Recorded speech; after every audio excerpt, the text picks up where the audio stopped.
was just telling you off camera, your bibliography is absolutely insane. I don't know where you get the time to write all these books. Well, when you've been doing it for a while, the time adds up.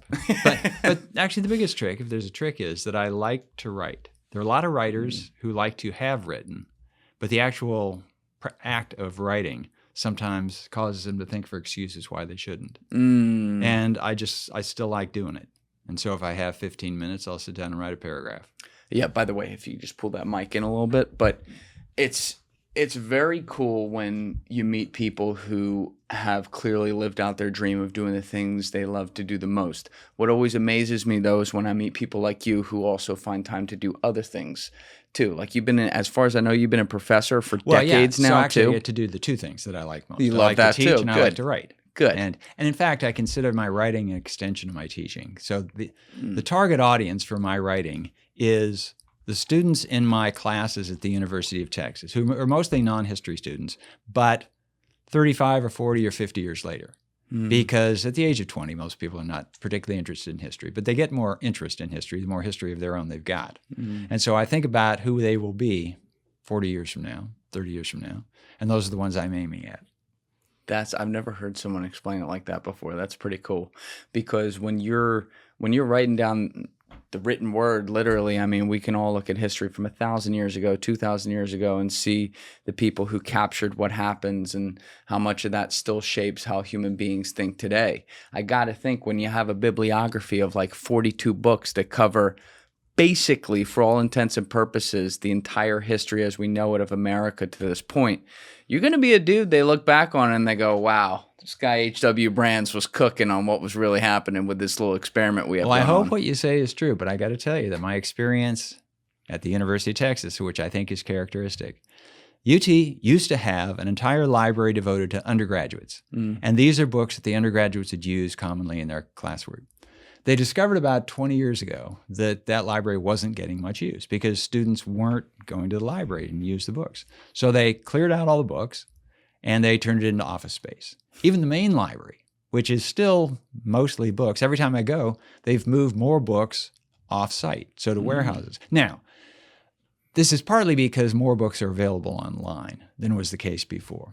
But it's a period when people are consulting books less often than they did. I've had this theory for about the last 20 years that we're at the beginning of the end of the age of literacy. And so the age of literacy, really sort of general literacy, began when Gutenberg invented his movable press. And so for the first time, books were something that ordinary people could hope to buy. Before then, it was just a small slice of the elite because books were expensive. Right. So we've been at this writing for common people and reading by common people about 600 years or so. But we're now at a stage where it's quite possible to get pretty much all the information you need about the world without reading much. You can see it, there's video, there's audio. You have to read enough to be able to read a stop sign, or something like that. Or headlines of newspapers help. But in terms of consulting books, it's very possible to get through life these days without reading books, and people do it.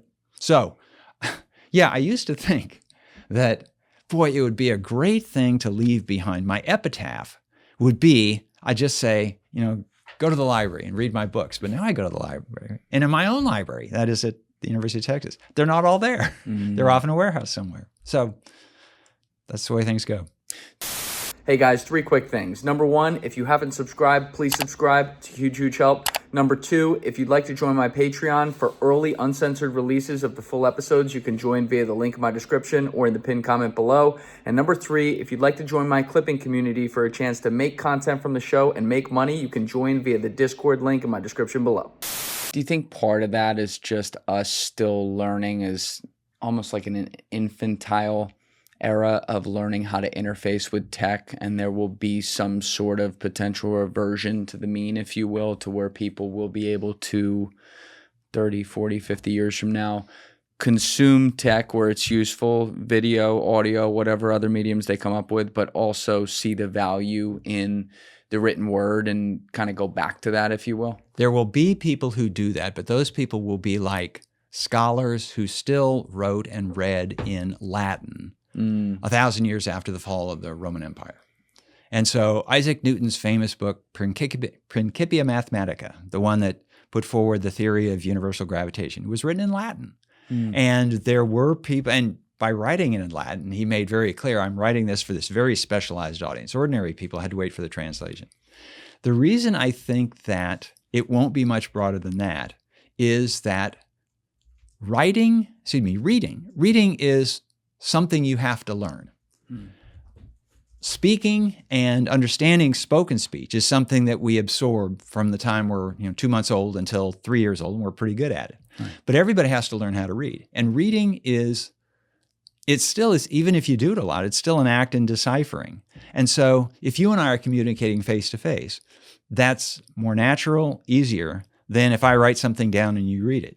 So, I mean, the big advantage of writing, of course, is that you can freeze speech and you can save it for later and you can send it across the world in a way you can't, except that now that we have various kind of digital technologies, I can send a video, you can send a video across the world and it can be preserved, although that is a big question. For historians like me, I deal in documents that are hundreds and hundreds of centuries old.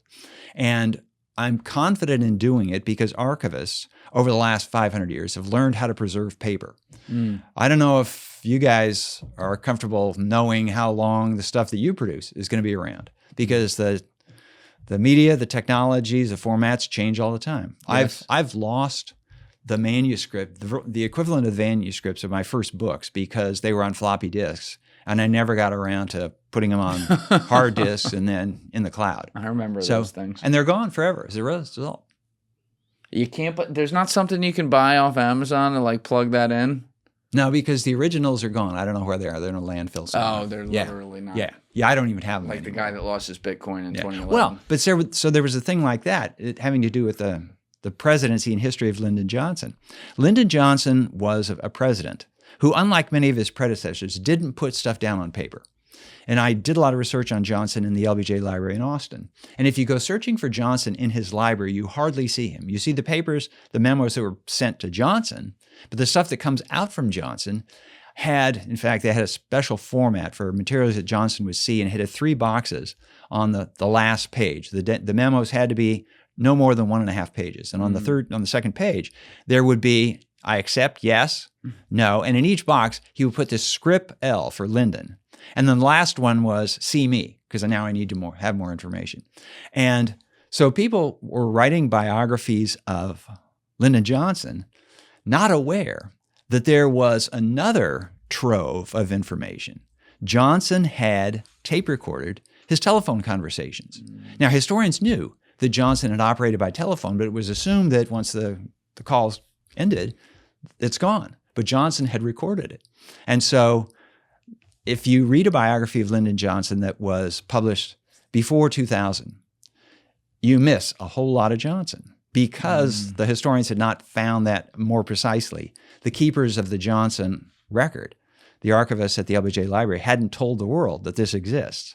But finally they did open, and all of a sudden you see more Johnson. But when they finally got around to opening it, they discovered that it was recorded on dictaphone. You maybe don't know what dictaphone was. I don't know what that is. But it was a voice-activated recording system. And so a guy at his office, a president in his office, would start talking on the phone, and the recording would kick in. But the technology had been surpassed and bypassed, and it was gone. And so when the archivists tried to figure out how they could access these dictaphone tapes, they looked all around, and there weren't any dictaphone machines around. Finally, they found the last one in the Smithsonian in Washington. It was in a museum of technology. But if not for that, this would still be lost. And you're talking about a guy, you said pre-2000, basically those books. Yeah. So that's a guy who wasn't even dead for 3 decades at that point, and you don't even have a record. That's insane. How much do you think about with history, how much percentage we've just lost and we'll never know? Oh, I think about it all the time, because there are a lot of people that I would be inclined to write about that I can't write about because there's no record on it. Now, this is why I guess historical novelists exist, because they can imagine it and then they can write down their imagination. Right. But I'm a historian. I stick to the facts. And if I don't have the facts, if I don't have the evidence, I got nothing to write. Yeah. And so I've developed this rule of thumb, and that is that you can write about extraordinary people in ordinary times because they're extraordinary enough that people pay attention to them. And if somebody met Benjamin Franklin on the streets of Philadelphia in 1776, they would go home and they'd quickly write to their friends and record in their journal, I met Dr. Franklin today, and they record it. And somebody would save that for history. But actually, Franklin's a good example because when I wrote a biography of Franklin, I had all the coverage I needed. I had way too much coverage for the last 30 years of Franklin's life because he was famous. He was world famous, and everybody kept the letters that he wrote, and everything that he put his hand to or his pen to still survives. But for his first 30 years, he's essentially anonymous. And so there's nothing. I have to take his word for what his childhood was like because that's the only source. So you can write about an extraordinary person like Franklin in his whole life because people pay attention. And you can write about ordinary people in extraordinary times. I wrote a book about the California Gold Rush.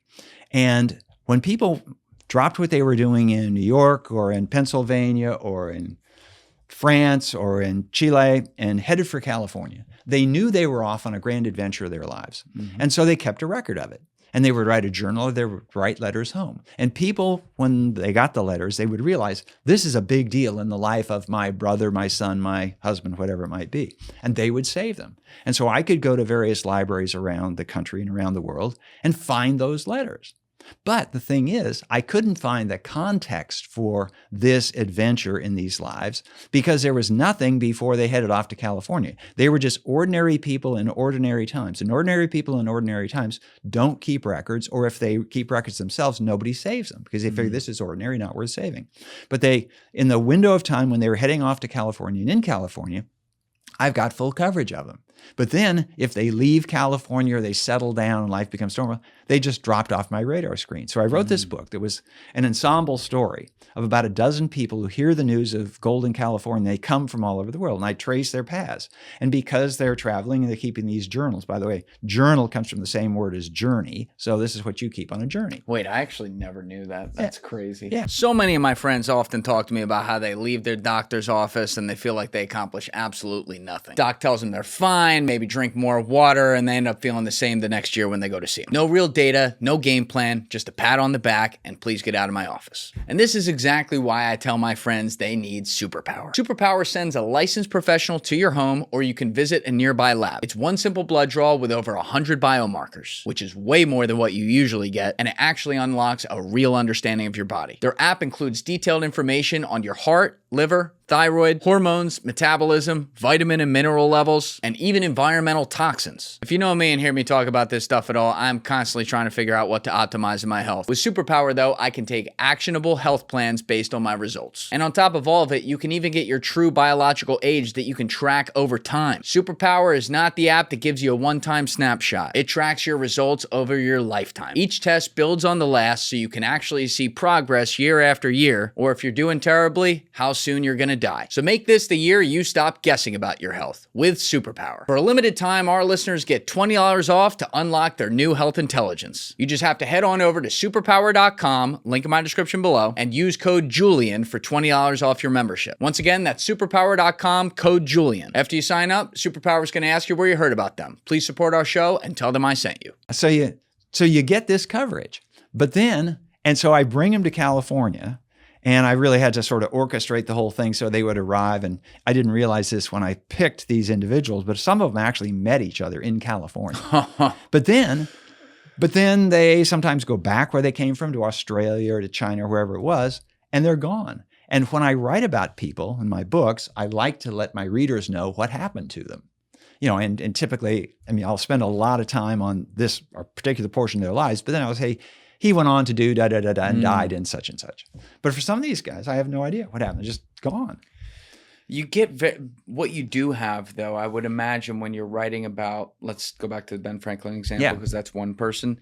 You get really attached to these people, whether you like them or not. Oh, yeah. So I'll give you two examples here. So I wrote a biography of Benjamin Franklin. I wrote a biography of Theodore Roosevelt.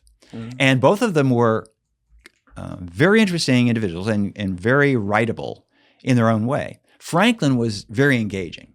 And in fact, I did get attached to Franklin. Franklin himself, in his persona as Poor Richard, said that fish and guests stink after 4 days. But he was my companion for 4 years, and he didn't stink at all. He was great. In fact, I will confess, I mean, I try to keep an emotional distance from the subjects that I write about. I don't want to become a fan. Right. I just want to be able to tell their story. To the extent that I can, I try to let them tell their story. But in the case of Franklin, he kind of drew me in. He was always saying wise things, and he had a great sense of humor, which is something you either don't find in history, or the humor of the past doesn't translate to the present very well. What used to be funny isn't funny anymore. But with Franklin, I became sort of attached to him, and I can still remember drafting the paragraph where he dies. And I got misty-eyed because, I mean, here's a sort of a friend, a guy that I came to admire. He's dying. But also I realized, okay, now my time with Franklin is done. And that chapter of my life is over. Now, Theodore Roosevelt was a different story.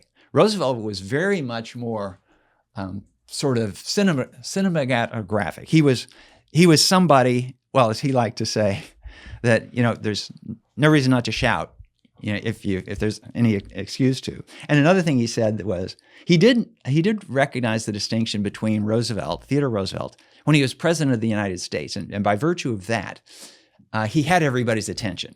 So he didn't have to speak loudly. He could just speak in a normal voice or in the equivalent. But when he wasn't president, he didn't automatically have the attention of everybody. He said, that's when I shout. But Roosevelt was somebody I admired kind of from afar. But he was somebody who, when you were in the same room with him, he was just too much. And his daughter said, if you want to understand my father, you have to remember that he's got to be the bride at every wedding and the corpse at every funeral.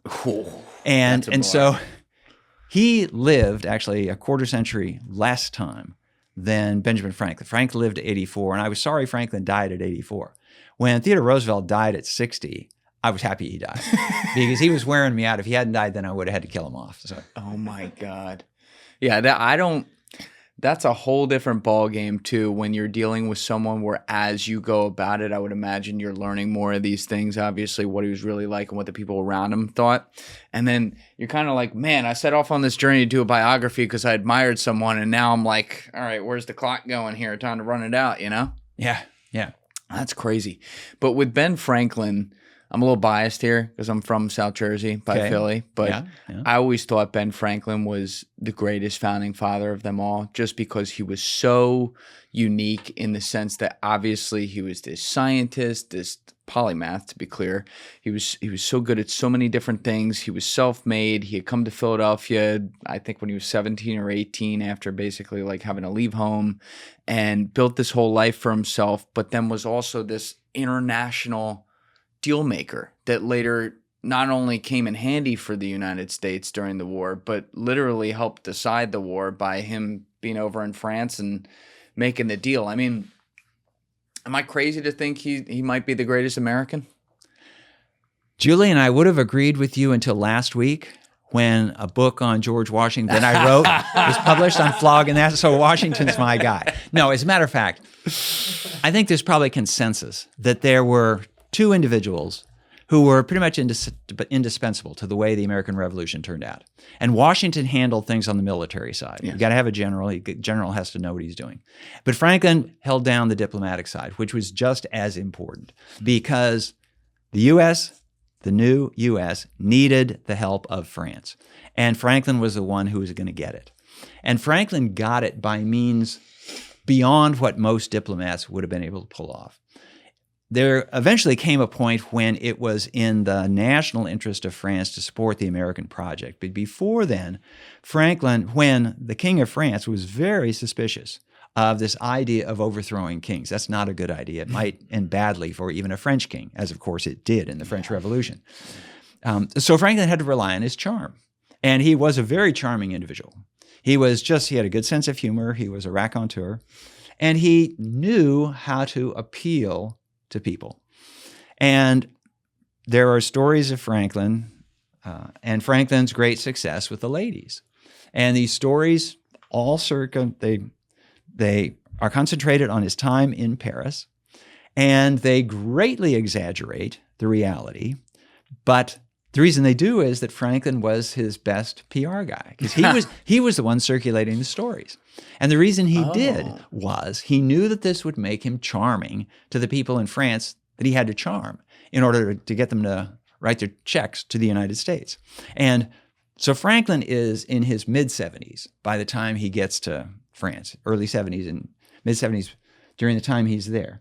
And so he's this charming guy, and everybody thinks that Franklin has all these love affairs.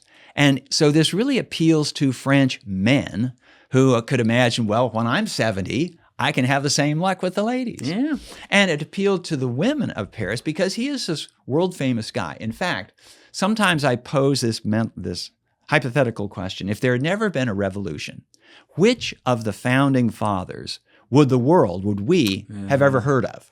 And the only one we can say for sure is Franklin. Agreed. Because he had a world reputation before the revolution began. But for the others, George Washington, he was a planter in Virginia. Thomas Jefferson, he was a sort of politician, but there would have been no Declaration of Independence, so he certainly wouldn't have written that. But with Franklin, he already had this reputation. And so when Franklin would come around and flirt with the ladies in Paris, that's very charming. So he did still flirt. Oh, he did. There's no question. And he did fall in love. So he had two women that he was particularly associated with, attached to. One was a much younger woman, young enough to be his daughter or younger than that. And this was one where she just sort of teased him along. She liked him, and he played along with it. And he would shamelessly flirt with her right in front of her husband standing there. And so that he knew that was not going anywhere. So it was really safe for them to play that game. And it was a game that they did play. There was a woman, a widow, who was maybe 20 years younger than Franklin. And he fell in love with her. But she, having been married for a long time and now free from marriage, and having economic means of her own, wasn't about to get married again. So she actually had a number of wooers. And one of them made Franklin think, well, he might really be the one because this other guy, Franklin was in his 70s. This other guy was in his 90s. Oh. And this woman, she went by Madame Helvetius. And she used to entertain her guests, her male guests, in her boudoir. And sometimes her bedroom. Oh. And so sometimes she would just come in from the bath. And she would come in with her bathrobe on, but not tied up. Right. And this older guy, the guy in his 90s, was sitting there one time when she walks in from the bath that way. And he looked at her and he said, "Oh, to be 70 again." So basically what you're telling me is Ben Franklin was his own personal TMZ.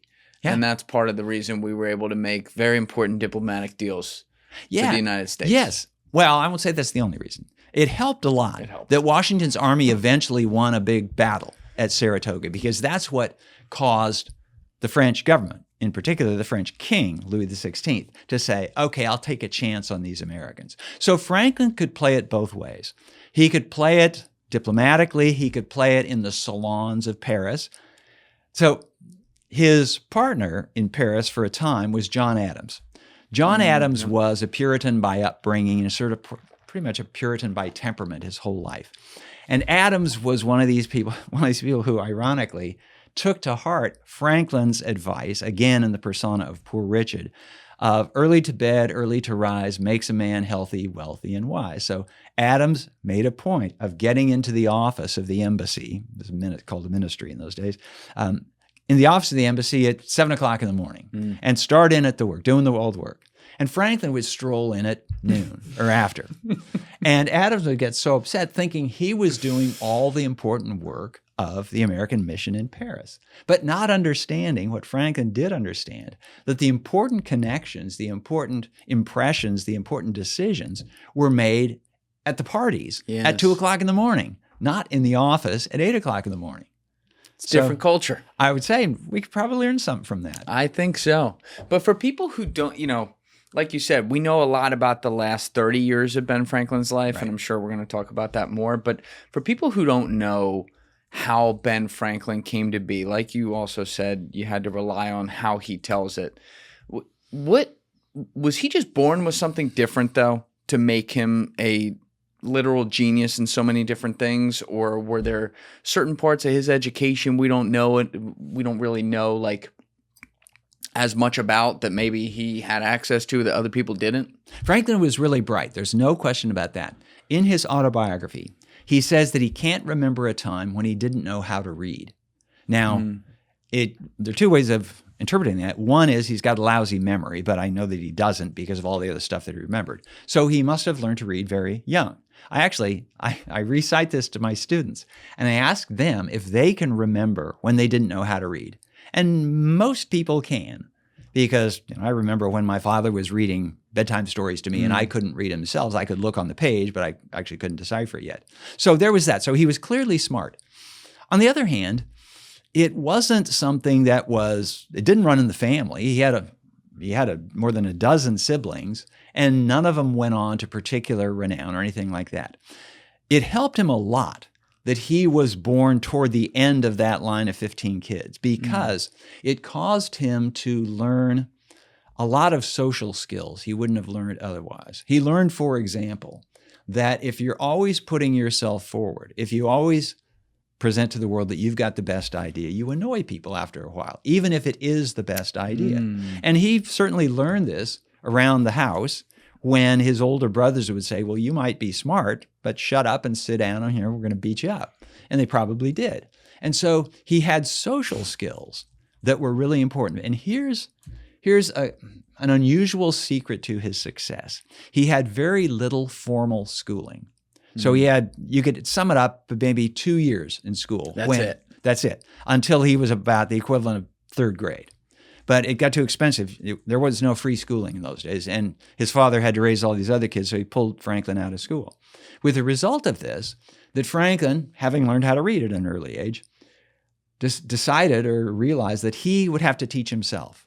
And I've been in education long enough to know that one of the things that students learn in schools and in college is not just what you need to know, but all the stuff you don't need to know. I mean, it comes down to that trite question, is it going to be on the test? And if it's not on the test, then you don't have to know it.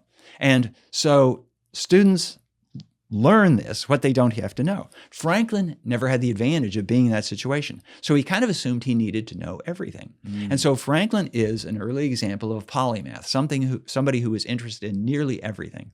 And it helped his case in that regard that he lived at a time when science, because he was a world-class scientist, when science wasn't so specialized as it would become. And so nowadays, if somebody decides, I want to learn high-energy physics, it's pretty hard to teach yourself that and to start writing articles for academic journals without having gone through at least the exposure to the labs in universities and places like that. But in Franklin's day, you could make the experimental equipment fairly easily. And so, or you could have it made. So he had a glass blower friend who would make the things he needed when he needed glass and stuff like that. But it was a great time for him. It helped a lot too, that he was a kid who grew up on the equivalent of the frontier of an empire. So he was a city kid his whole life. He grew up in Boston and then became an adult in Philadelphia and then basically migrated for the middle 30 years of his life to London. But the fact that he was from Boston and Philadelphia, from North America, which was the frontier of the British Empire, meant that he could test himself out sort of in the equivalent of the farm leagues in baseball. He didn't have to just jump right into the major leagues, because if he had, it would have been a lot harder to get noticed. But he could build his skills, his knowledge, his reputation in the equivalent of AA baseball, then AAA baseball, and then when he did get to the majors in London, by then he really was up to speed with everybody. Well, actually, there's a question I haven't thought about before. When you were growing up in pre-revolution America in the 18th century, obviously we know it's well documented throughout a lot of history that there's a clear class structure society in the UK, Great Britain, and you're born into royalty or the areas right below it and things like that. And if you're not in it, you're not in it. But in the United States, pre-war, was it, I don't want to say common, but more possible for people to, I don't know, switch between class structures and get themselves into the types of crowds of, say, visiting British dignitaries from the upper classes and be accepted by those people because they were colonists? Most definitely within limits. And it depended on which colony you lived in. So Franklin was born in Boston, and Boston had wealthy merchants, but you could become a wealthy merchant by starting out as a relatively poor merchant and making a lot of money. And so there wasn't the class structure there. Some of that reflected the Puritan views, the religious views of the Puritan founders of Massachusetts, where they didn't acknowledge a class. If you were good in the eyes of God, then you were good in the eyes of everybody. And so it helped a lot if you were of the right denomination. So there was that. There was religious distinction, but there was very little in the way of class distinction. It still was the case. Some people had money and some people didn't. But there wasn't any, when people met each other on the street, it wasn't this person had to step off the curb into the street and walk around. Right. And they'd all worship at the same churches, same meeting houses. So it helped Franklin a lot that he was born there. If he had been born in Virginia, it would have been a very different thing. And here, so this new book that I've got on George Washington, the beginning of the book is all about the class structure in Virginia. And so George Washington was born into what they called the gentry. This is what passes in America for aristocracy. In America, there were almost no really titled aristocrats. There's no Earl of this or Duke of that. There were some minor aristocrats who had hereditary titles that would come over. And George Washington got associated with the Fairfax family, for whom Fairfax, Virginia is named. He became friends with some of them. But it's clear that he was of this upper class, but he was at the lower end of the upper class.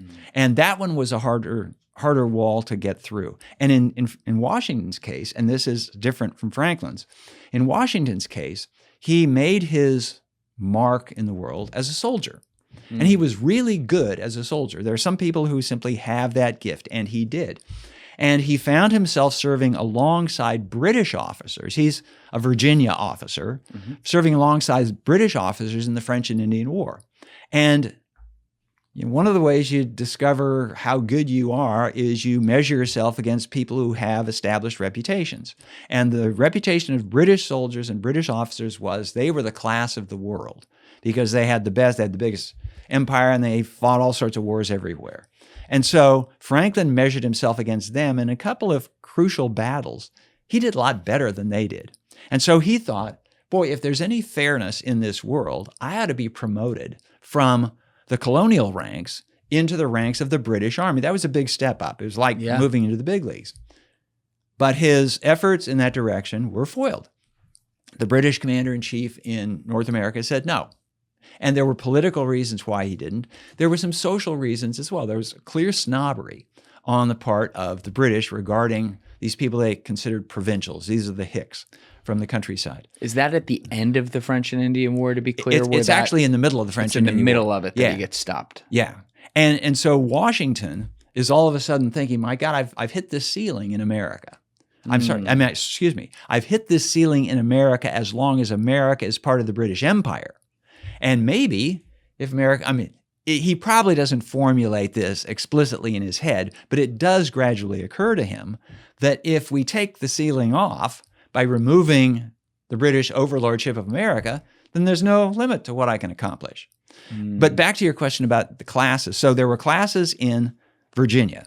There weren't classes so much in Boston by any means. Philadelphia is a little bit in the middle. And it's in the middle geographically, but Philadelphia is a very open city. And one of the striking things about Philadelphia was its tolerance for all sorts of things, starting with tolerance for different religious beliefs, but also tolerance for different ways of life. And so if you were somebody who felt constrained by the neighborhood you grew up in and the expectations of people around you, then you'd run away from Boston and land in Philadelphia, which is exactly what Franklin did. Yeah. Wasn't he like, if I remember correctly, wasn't he trying to get away from a apprenticeship contract he had with his brother? Yes. Yeah. So when Franklin's father took him out of school, he said, okay, the kid's got to learn something to support himself. I don't want to be supporting him his whole life. Take him out at like 8 years old. Well, almost. They were usually a little bit older than that. So Franklin was tried out as a silversmith. And he probably would have been good at that, but he didn't particularly like the guy he was apprenticed to, and so he turned his back on that. His father really wanted him to come into the family business, which is candle making, but candle making those days, you start with a dead cow and you boil it down and you take off the fat and you make it into candles. That's how they did wax. That's how they did it. And they're tallow candles, and tallows is the rendered fat of the cows and pigs. And you can probably imagine, if you've ever walked behind a restaurant on a hot summer day, what this smells like. It just stinks. And people who worked in candle works, they would come home with the smell in their clothes, with the smell in their hair, with the smell in their skin. I guess it's worth a reminder. In those days, people didn't bathe every day. You couldn't come home and take a shower. There were no showers. I think about this a lot. Okay, well, this is indoor work and no heavy lifting. Yeah. So Franklin decided not to do that. And so his father finally put him into an apprenticeship with an elder brother. So there were lots of kids in the family. And so this was the kind of thing he could do. His elder brother, James, was 9 years older than Ben. And here's a dynamic. I don't know if you have siblings or where you are. I'm an only child. Okay, well then you will not appreciate this. I'm one of four. I'm the third of four. My two older siblings are sisters. My younger one is a brother. And when you are in a sibling relationship, and if you're the older sibling, in this case, James Franklin vis-a-vis Ben Franklin. So James Franklin was a fully conscious kid of 9 or 10 years old when Ben Franklin is born. So James Franklin thinks of Ben Franklin as this baby. Right. And babies are often annoying. I mean, sometimes they seem cute, but eventually they get annoying, especially if they tag around behind you and do all this stuff. And babies, so James Franklin, and you also, in the eyes of the baby, in the eyes of the kid who's 9 years younger than you, you're a god because you can do everything. Right. And a little toddler can't run fast, can't do anything, and they don't get to stay out late and do all this other stuff. By the way, I speak as a father of children, in which there's a gap between the second and the last, and the youngest was he's 10 years younger than his next sibling, and he always felt deprived because his older brother could do these things that he couldn't. I say, well, your older brother's 17 years old. You're 7. You can't do that. But anyway, dunk. But anyway, so James lives most of his life thinking that he's just better than Ben in everything. Because when you're that much older, you are better. You can run faster, you're better in sports, you can read better, you can write better, you can do all this other stuff. But here's what happens when you have siblings. That the difference in age, the effective difference in age between a 12-year-old and a 3-year-old might as well be infinite. But then when you get to be 20 and 11, the gap is closing. When you get to be 29 and 20, then if that 20-year-old is pretty bright, well, I'll go back to Ben Franklin. When you're 16 and your brother is 25, the gap had closed. Right. And if you're the older sibling, it's as though the world is being turned upside down because you're used to this idea that you are the senior member of this relationship because you're better, you're the older brother. But when you get in a professional relationship, because James was a printer and Ben was really good at the stuff you have to do to be a printer. So when James realizes that his younger brother is better at being a printer than he is, then he finds all sorts of ways to get into denial about it. And one of the things, he starts a new newspaper, but he forbids Ben Franklin to write for the newspaper. Is this when Ben was doing the silence do good thing? Exactly. Yeah. So Ben, who's beginning to want to write and learn to write, originally proposes some things for the paper under his own name. And James says, forget it. You're the apprentice. You sweep the floor. You don't get to write for the paper. Meanwhile, James, with this new paper, is soliciting contributions from everybody that he knows because he needs more people to write for the paper. So Ben gets this idea, well, I'm going to write for the paper, but I'm not going to tell James I'm doing it.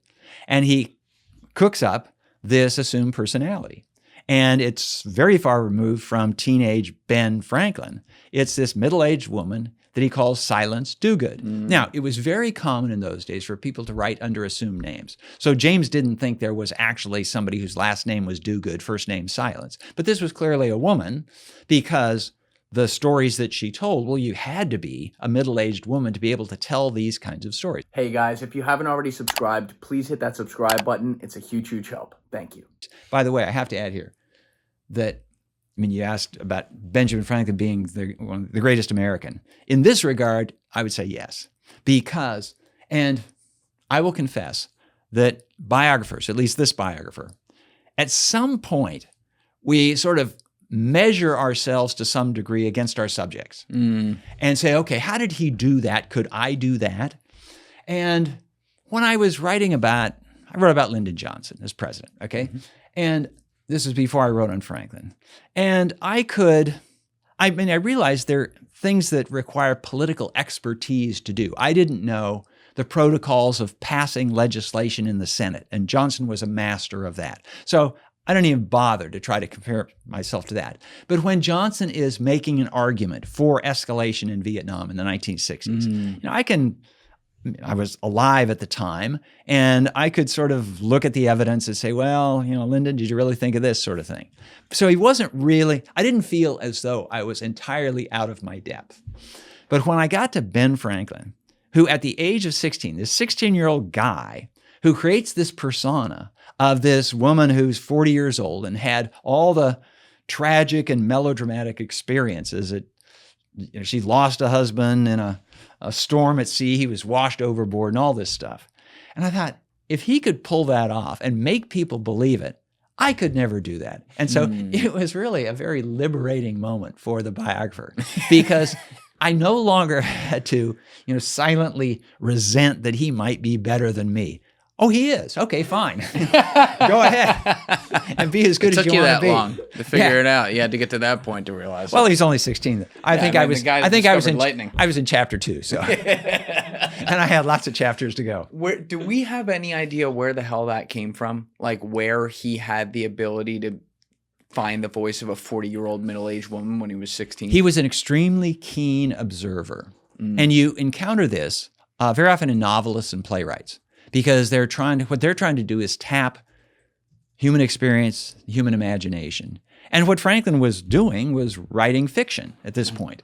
Now, he never got close to writing a novel, but these were novelistic contributions to the paper. And I should add here that James Franklin was delighted to receive these letters, because Ben Franklin would write them, and on Sunday nights he would slip them under the door of the print shop, and James would get there in the morning and open the place up, and here is a contribution from Silas Dogood. He didn't recognize his handwriting? He was able to disguise his handwriting somewhat. That's so nuts, yeah, he was good at that kind of thing. I try to disguise the handwriting on the whiteboard with Jimmy, and every time it doesn't work. That's actually like really hard. And so James would come in and he'd read, oh my gosh, this is great. Who's this Silas Dogood? And he didn't know, but in order to encourage her to continue to write, he wrote a letter in his newspapers called the New England Current.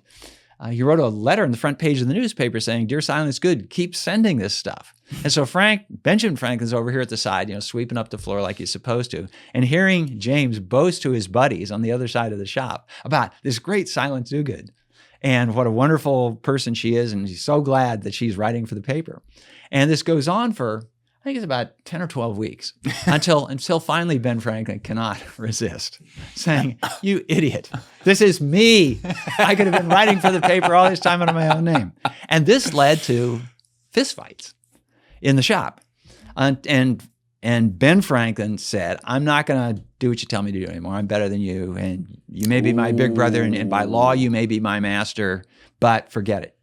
Yeah, what was the law there with the apprenticeship? You sign yourself over? So the father, because Ben Franklin is a minor, he can't sign contracts himself. But the father signs a contract with James Franklin, apprenticing Ben, the minor son, to James as the master. And the deal is that the master provides living for the apprentice and provides training in a worthwhile skill. And Ben is apprenticed till probably he's going to be 21, at which point the deal is that the master has to supply some tools of the trade and recommendations so that this guy can go out and be a printer on his own. So he's an apprentice, and the next step is a journeyman, and then he becomes a master. But Ben sort of wanted to short circuit this because, hey, I'm as good as you are now. But at this time, it's as much... He has had enough taking orders from his older brother. And so they get in a fight. They finally decide that they're going to appeal to the father. Josiah Franklin is the name. And they're both going to present their case. And they do. And Josiah sides with James and said, Ben, you got to do what he says, until you're of age. And it's at this point that Ben decides that he's going to get out of town. He's going to flee. He's breaking law to do so, and so he has to do it surreptitiously. And what he does is he arranges. Now, Boston is a seaport.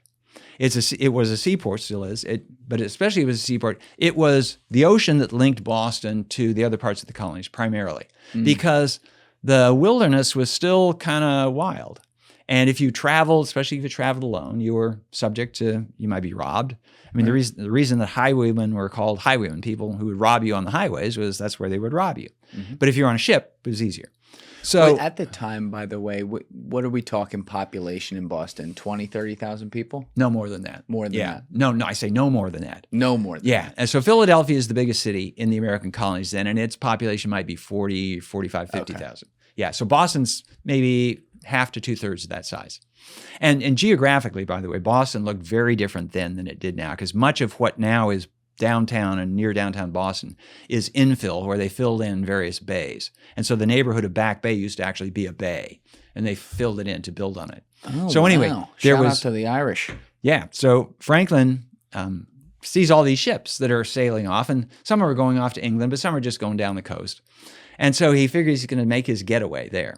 So he has a friend go to one of the ship's captains, and the ships are loading and unloading stuff, taking cargo on, and then they'll be leaving pretty soon. And this friend of Franklin goes up to the ship's captain, who looks like a guy who's been around the block a few times. And this friend of Franklin says, "Sir, Captain, I got a friend, and my friend has a problem." And the captain says, "Oh, what's the friend's problem?" "Well, you see, he got a girl pregnant, and the father of the girl is insisting that he marry her. And he doesn't want to marry her. He's not in love with her, and Franklin's friend, looks at the captain and says, maybe you understand this kind of thing." And the captain nods kind of sagely. "Well, anyway, so my friend, he's got to get out of town. Anything you can help us with?" And the captain kind of nods as though, "Yeah, I understand." And he says, "Well, after dark tonight, have your friend come down and just quietly get on board the ship. And I'll be looking the other way, and he needs to stay below deck until we're a day or two out of harbor. And then he can come up. And, well, people stow away, and what can I do about it?" So this happens. Now, there was no pregnancy. There was no girlfriend. This is just a story he made. And it got him out of Boston. And it took him to New York, which was where he expected to land. But when he got to New York, there were no jobs for printers. So he presented himself as a printer. There were no jobs for printers in New York? There were printers there. Okay. Not very many, got it. But none of them had jobs open. So he kept going to Pennsylvania and to Philadelphia, but he walked. And he walked from New York to Philly? Yeah. And he took a ferry across the Hudson. My kind of guy. Yeah. And he actually walked across New Jersey and got on the Delaware River and hitched a ride on boats that were going. There's a group of people who were rowing down the Delaware to Philadelphia. And so he's a strapping guy. He's a big, strong guy at the age of 17. And he says, "If you'll take me on, I'll help row." And so he did. And so he rowed his way down.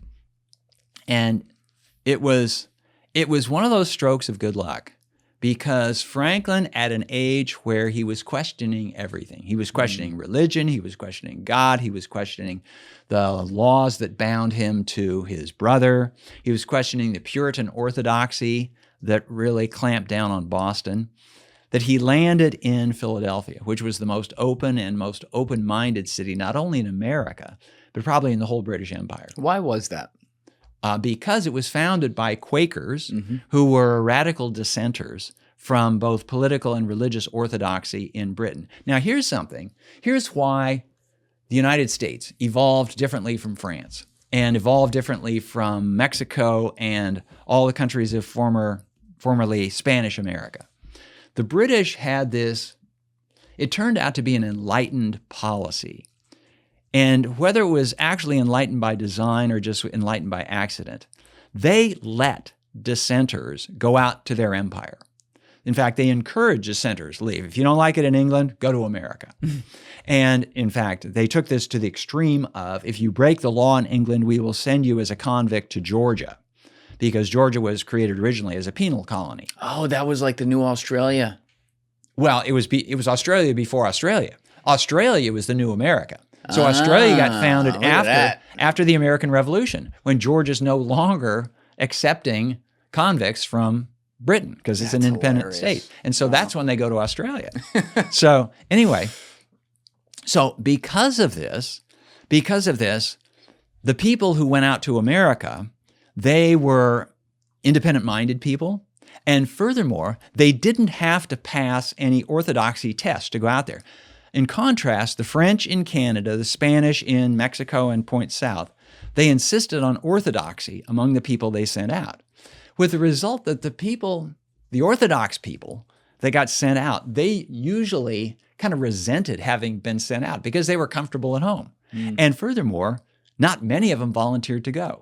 And so Canada was very lightly populated for many years simply because there weren't very many French people who wanted to go out to Canada. And the Spanish colonies in the Americas, from Mexico on south, they were never very heavily populated by people from Spain for precisely the same reason.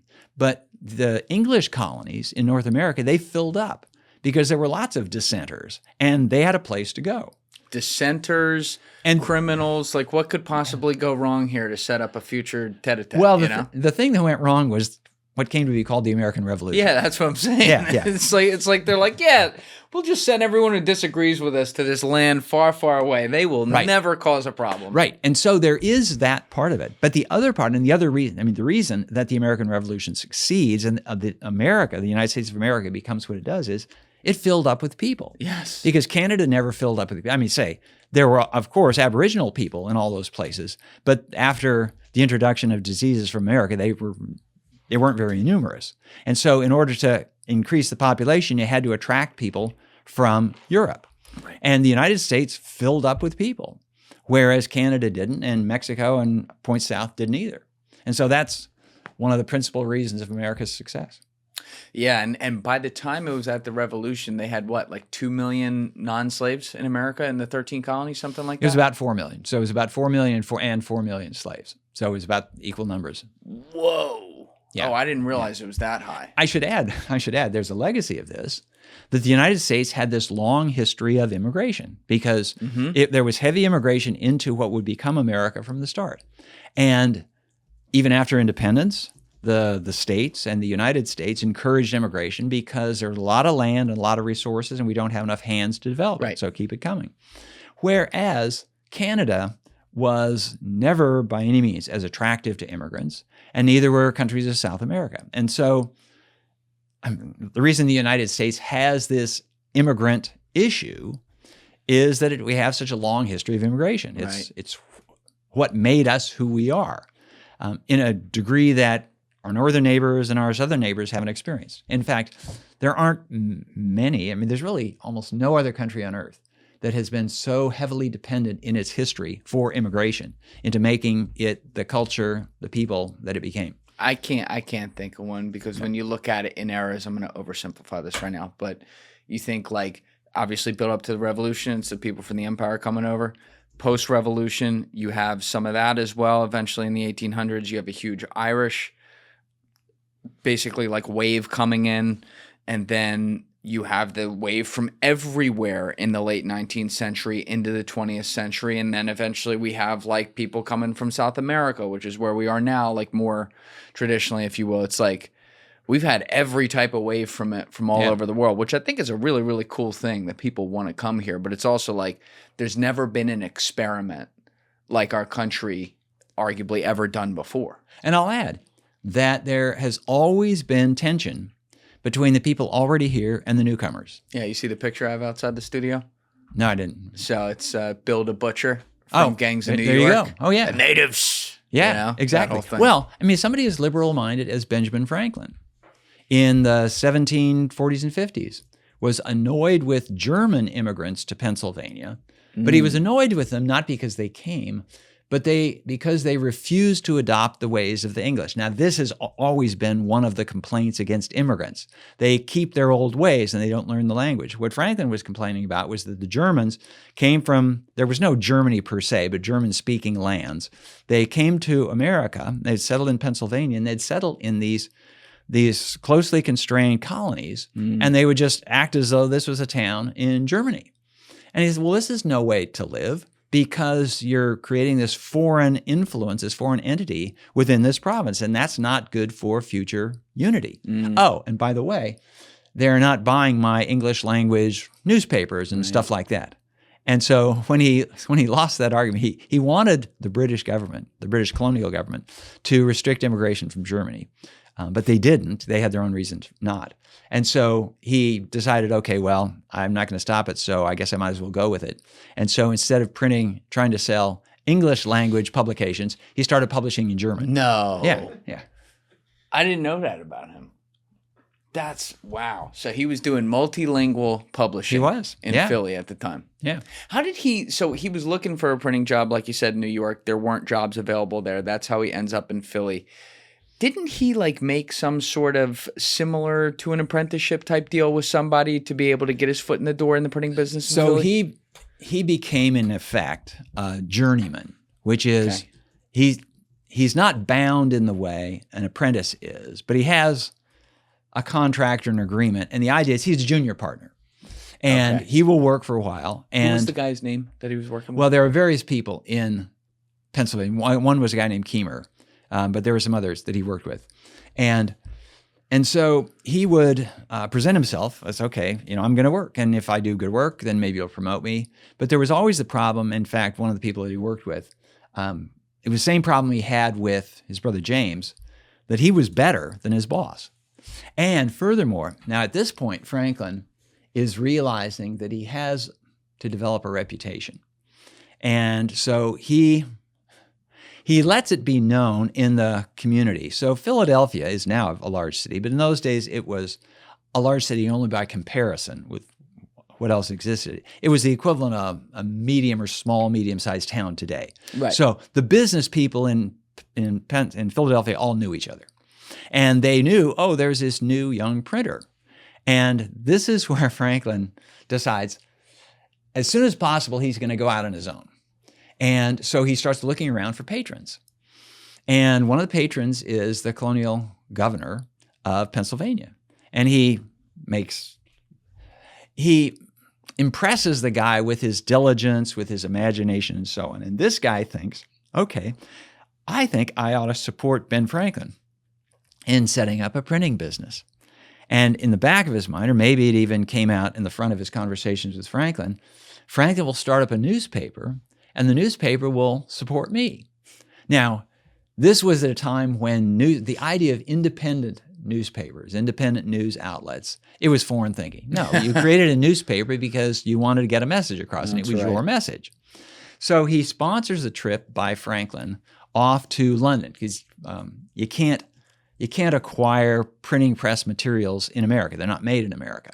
So you got to go to London to get it. So he goes off to London. How old is he? 23? He is maybe 21 or 22 at this point. Okay. And he's kind of engaged to be married before he goes, because when he landed in Philadelphia, he had to find a place to live.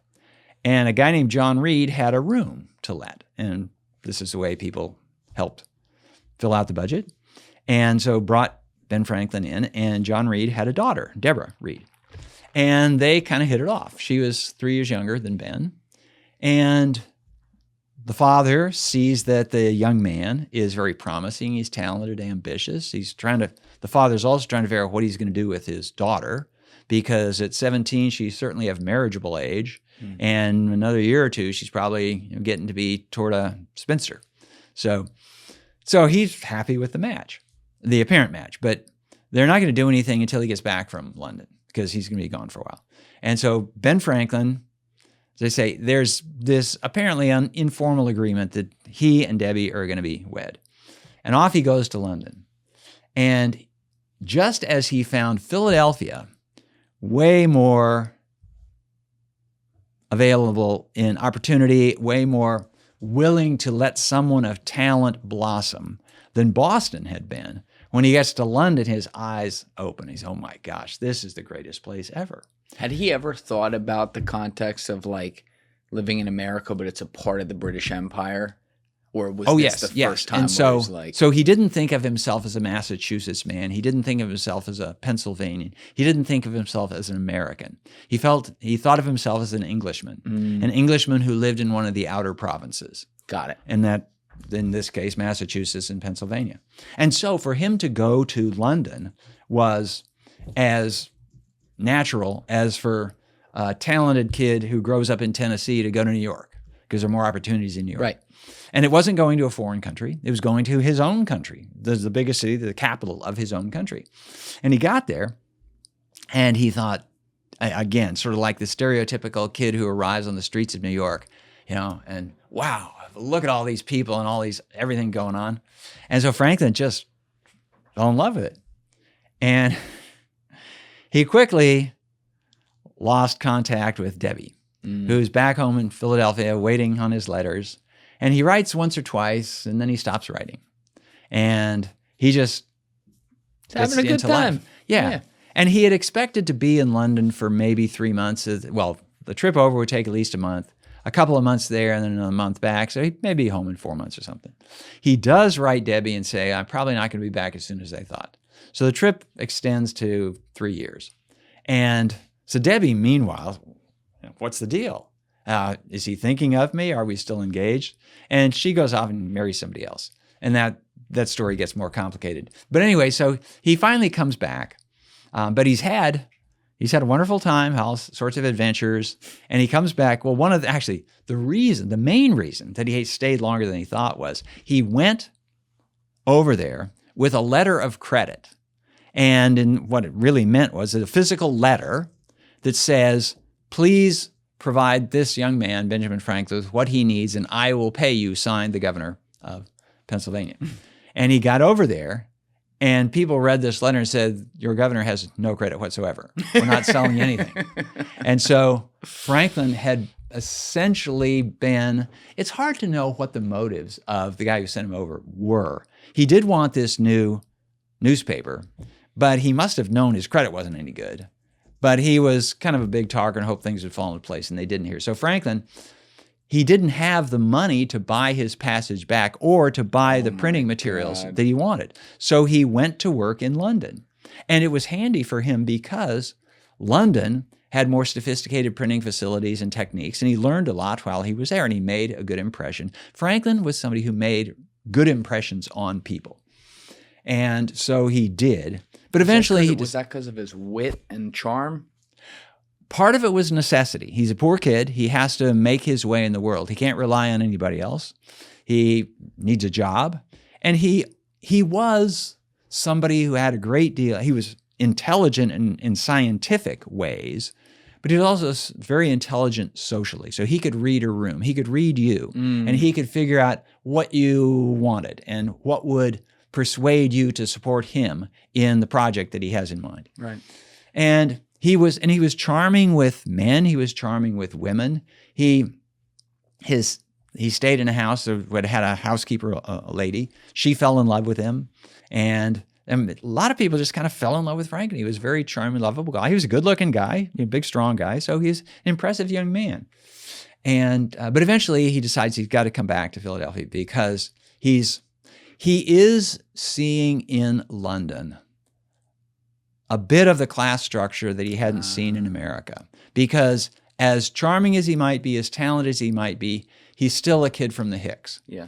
And there were those groups in London that would say, sorry, you're not part of us. So he goes back and he sets up he acquires the Pennsylvania Gazette, a newspaper, and he's going to make something of it. But he's going to make a lot of it. Meanwhile, he has to mend fences with Debbie. And that was very complicated because she was married, except that her husband had abandoned her. So already? Yeah. That's so a quick vortex. 3 years. So the guy she married to, I think the marriage lasted a few months, maybe a year, and then he disappeared.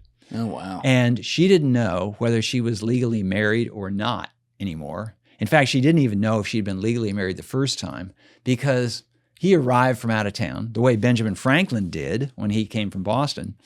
And maybe he'd been married before. There were rumors he'd been married before. So anyway, Debbie's kind of in a situation where on the marriage market, she's damaged goods. And Franklin comes back, and apparently there was a strong attraction between the two because they fell back in love together, at least to the extent that they decided to get married. Now, Franklin must have had some explaining to do to get her to trust him again. But maybe she kind of heard the clock ticking, and she's got to marry somebody. And Franklin's kind of a good catch, assuming he doesn't run off again. Can you imagine you go halfway around the world? I'm going for 3 months. You can't call anyone. If you write a letter, it takes fucking 12 weeks to get there. And then you leave for 3 years, come back, be like, hey, sorry about that. Okay, well, you'll excuse me for interjecting an illustration from the career of George Washington. Ooh, here we go. So George Washington was married to Martha Washington, who herself was a widow. So he was her second husband. But they had a long and affectionate marriage, so that's all good. But when he goes off at the beginning of what's going to become the Revolutionary War to Philadelphia to accept command of the Continental Army, well, actually, when he leaves Mount Vernon, he doesn't know he's going to be offered the job, but he has reason to think it might be him. He wanted it, though. He was quite happy to accept it if offered. Yes. He didn't lobby for it. And if he didn't get it, well, he probably would have felt bad judgment on their part, but okay. Didn't he wear like his general uniform? He didn't have a general's uniform. It was a colonel's uniform. He arrived in his military uniform. And so when people saw him arrive in uniform, they realized, okay, he's up for the job. But then he gets up and he's like, I could not possibly accept this honor. And it's like, well, you're already wearing the... Yeah, it wasn't quite that. He didn't say, I won't accept it. He said, I'm probably not worthy of it. Right, yeah. And then he did say that, and I will refuse a salary for this. And it was partly, he could afford not to take the pay, although it turned out, he said, I'll refuse a salary, but you just cover my expenses and we'll be good. Now, to jump ahead, well, I'm going to tell you why we have to jump ahead. Because he wrote a letter to Martha, his wife, who's back home at Mount Vernon. So this is near Washington, D.C., and he's in Philadelphia, not that far. And he writes a letter saying, you know, when I left, I said I was going to be gone for a couple or 3 weeks. Looks like it's going to be longer than that because I've been appointed head of this army that's just being created. Yeah. So don't expect me home before, this is in June, don't expect me home before September. So he's thinking, my military assignment is going to last maybe 3 months. So he's saying to Martha, I'll be home in September 1775. He doesn't get home till 1783. That's right. So it turned out to be a bigger deal than he thought. That's but anyway, when duty calls. But anyway, so Ben Franklin and Debbie decide to get married. And they're going to take a chance on this because her husband has not turned up dead, and divorce was nearly impossible in those days. You have to wait 7 years if in a case of desertion. So they're going to do it by common law means. They don't do it in a church. They don't get a justice of the peace. They just announce to the world, we are husband and wife, and they shack up together. And then if the husband never shows up and this relationship sticks together, then everybody says, okay. And it was common enough that it created no scandal. So they are about to do this when Franklin has to break some disconcerting and uncomfortable news to Debbie. And he goes to Debbie, and I know in substance what he said, and I know in substance what she said by way of reply, but I don't know in detail. Nobody wrote down exactly what the words were. But the message that Franklin gives to Debbie is, honey, I'm going to be a father. And it's not yours. And it's not yours. No. And she knew it wasn't his or hers. And so after having gone off and been gone for 3 years and consorting with other women while engaged to Debbie, and he comes back and they're engaged again, and now he's obviously been having an affair with somebody else, and this one is leading to a child. So he says, I'm going to be a father. And then in the next breath, he says, and I'd like you to be the mother. That's the stepmom. And so... Wait, who had he knocked up? We don't know. We have no We don't idea. know. And when I started writing my book about Benjamin Franklin, I thought, I'm going to figure out who this is. This is a case. I mean, it's a knowable sort of thing. There clearly was a woman who was the mother of, the child's name was William Franklin. So the question is, who's the mother of William Franklin? And I thought, there's some things where you don't know if there is an answer, but there was an answer. Yeah. It's just that we don't know who it was. Had to be somebody. Yeah. And so I dug and talked to everybody who might know anything, and I just came up blank. But anyway, I will say this, that I put this scenario to my students. I teach at the University of Texas, and these are students who are in a required U.S. history class. So I introduce them to aspects of colonial life. And in this case, I tell them the story about how Franklin is telling his fiancée, Debbie, that Franklin, has knocked up a girl, and she's going to have a kid, and he's going to take custody of the kid. And so when they get married, this little brat, not hers, is going to be her responsibility as much as his. And I have my students imagine what the conversation was. And one of the reasons I do it is that they're roughly the same age as Ben Franklin and Debbie. And I don't presume to think that any of them have been in exactly that situation, but they've been in uncomfortable situations. And so anyway, I do know that, because the first reaction might be Debbie would slap him in his face. How could you do such a thing? Go away, I never want to see you again. But she didn't. They agreed to go ahead with this common law marriage. So this tells me, well, first of all, she might have realized that her options were declining anyway. He certainly was charming. By evidence of the next 40 years, she loved him. And so she was willing to forgive him. And she eventually became a pretty good stepmom for William. There were the step family difficulties at times.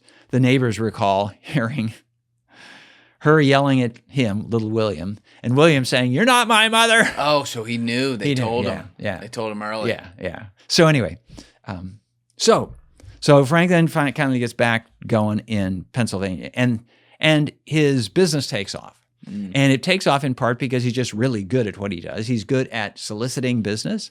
He's good at delivering on time. He prints a newspaper. He creates an almanac. This is what made him sort of famous as the author and publisher of Poor Richard's Almanac. Right. And this is the source of all of those sayings of Poor Richard. And he just pursued all sorts of business opportunities. He had several irons in the fire. When did he really start? Obviously, he had always had an interest in science, but when did that start to click to where he was trying to figure things out all the time? So I mentioned earlier that one of the secrets of Franklin's success was he was a great observer. And he would look at things, he would ask himself, why is that the way it is? And this applied to natural phenomenon. And so he would ask, why are there bolts of lightning in the sky? They certainly are there. Yeah. They look a little bit like sparks that one sees on a dry winter day when you rub your feet and you touch the doorknob or something like that. I wonder if there's a connection. And other people had suggested, well, maybe. I mean, it's a big difference. A bolt, lightning bolt is miles long, and that's just little. And lightning bolts can destroy trees and start houses on fire and little sparks. But, you could imagine if you magnify that little spark. But Franklin had a very practical kind of intelligence. He had theoretical intelligence, but he also could be a practitioner. And so while other people theorized what lightning was and what these little sparks were, Franklin devised an experiment to determine if they were essentially the same thing. And so this is the famous kite experiment where he flies a kite in the build-up to a lightning storm. Was he with William when he did that? Yeah. So William is his assistant. And this really falls in the category of do not try this at home. Because, in fact, Franklin, before he did it himself, wrote down how one would determine whether lightning in the sky is essentially the same as those little sparks that you get in the laboratory or in your home. And here's how you do it. You go up on a high steeple and you get something in the air. And somebody in Europe actually did try it, but wasn't sufficiently protected from the electricity and got electrocuted and died. Yeah. And so Franklin was able to do this experiment. And this is what made his reputation as a scientist, because in those days there weren't academic journals like we have today, but people would correspond. And they would write letters to various people. I should add, though, that by this time Franklin had created something called the American Philosophical Society, which was kind of a human version, or a human precursor of the internet. It was a collection of people in America who were interested in science. And I should say here that philosophy in those days included science. In fact, if you said you were a philosopher in America in the 1700s, people would more likely think you were interested in electricity and the growth of plants. As a philosopher? Yeah, because philosophy just means love of wisdom. It was later that philosophy went off in the direction of humanities and science went off in the STEM direction. Right. And so Franklin considered himself a philosopher, but he was really on the science side rather than, why am I here and what's the meaning of life kind of thing. So when Franklin went, eventually Franklin does well enough in his business that at the age of 42, he can retire from the business. The business runs itself. When did he do He's got a managing partner after that. So This is the thing. So he retires early. More precisely, what he does is he hires on a managing partner and cuts the guy in on the ownership. And this other guy's going to run the business, and Franklin just collects half the profits. And he has other similar partnerships in other cities. So he's created a corporation. And he is now essentially just the head of the board. I mean, not even that. But the corporation runs itself, and he collects the profits, or his share of the profits. And so it supports his other activities because he has all these other interests and activities. And the first one is science. And he wants to pursue electricity because he's been intrigued by it, because it's in the very early stages of development. People have observed lots of things like lightning and sparks on the ground and have said, well, maybe that's connected to this, but nobody's been able to test it. But Franklin had this common sense approach to things, and he devised experiments to test it. And he did other things. And he had explanations for things like the nor'easter storms in New England, how they form and what causes them and why they have the sometimes paradoxical aspects that they have. How close was he to being on to something with that? Basically right. He was basically right. He was one of the first people other people had noticed the Gulf Stream. They noticed that when you sailed from America to England, you went faster than if you sailed from England to America. And precisely, if you wanted to sail from England to America, you had to circle around to the south. Otherwise, you'd be battling this current. So they knew there was a current in the ocean, but nobody had actually measured it or tried to figure out what it consisted of. And so Franklin devised this method for measuring it. And one of the things that they had observed was, the sailors had observed, that the Gulf Stream, as it's called, was warmer than the water around it. And this is why England and Scotland, which are far north of New England or New York or even Minnesota, they're much warmer than those places. And they're warmed by the warm water of the Gulf Stream. And so there's this basically warm river of water that's flowing over the ocean. Well, Franklin measured, he devised a clever method of lowering a thermometer into the water. And it would be in an enclosed, basically a test tube, enclosed tube, until it got down to a certain depth. And then the pressure of the water would push in the cork and would allow the water to fill up. And the temperature would be registered at 10 fathoms, so 60 feet, at 200 fathoms or whatever it was. So he could take the temperature of the water, and he discovered that this warm current wasn't infinitely deep. It could be 50 miles wide, but if you went down 100 feet or so, then it was probably deeper than that. You went down deeper than that, then there was cold water beneath it. So it really was this warm flow of water on top of this cold ocean. And so Franklin wrote this stuff down. He was also a budding sociologist. People observed that the population of the American colonies was growing, but nobody ever bothered to figure out how fast it was growing. And so Franklin consulted various records. He could colonial records and records of ships, manifests bringing people in. And he came up with this rough rule that said that the population of America, the population of British America, was doubling every generation. Now, that's a rapid rate of growth. At the time, were they measuring generations more like 15 years? What he was 20? talking about was in 20 to 25 years, the population of North America is doubling. Got it. And real quick, Bill, can I just run to the bathroom? Sure. We'll be Yeah. right back. Yeah.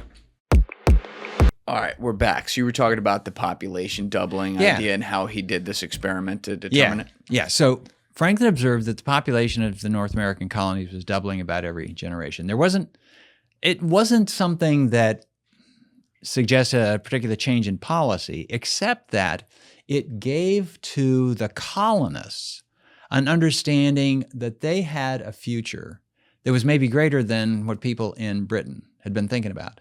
Because if you double something in a fixed period of time, 3 or 4 of those generations, and you've grown a lot. Right. And so Franklin could see that although the population of the North American colonies at this time, we're talking 1740s, mid-40s, 1750, was substantially less than the population of the United Kingdom, Britain and Scotland, Wales. It wasn't going to stay that way forever. Assuming that this growth pattern continues, it wouldn't be 50 years before the population of America, of British America, was larger than the population of, call it British Britain. And he began thinking of a future for America. And he's one of the first who thinks of America as this entity rather than just the sum of Virginia and Pennsylvania and New Jersey and Massachusetts. Most people from Virginia thought of themselves as Virginians. Right. And if they thought they had connections anywhere, it was a closer connection between Virginia and England than between Virginia, say, and Maryland or Pennsylvania. So those Atlantic ties were something. But Franklin gets Americans thinking, gee, there are more and more of us. And eventually, maybe we can make something of this. Now, it was something that caused Franklin to think of America as America, which, by the way, is the book that I wrote on Benjamin Franklin is called The First American, because he was one of the very first to think of all these people living in British North America as Americans. And so it influences thought fairly early on. He's talking to both the other colonists and the British government about an American union, a union of the colonies. And he says this will allow us to cooperate on things, not step on each other's toes. For example, Pennsylvania was always squabbling with Virginia about who owned land west of the Allegheny Mountains. So what is now western Pennsylvania, Virginia claimed it.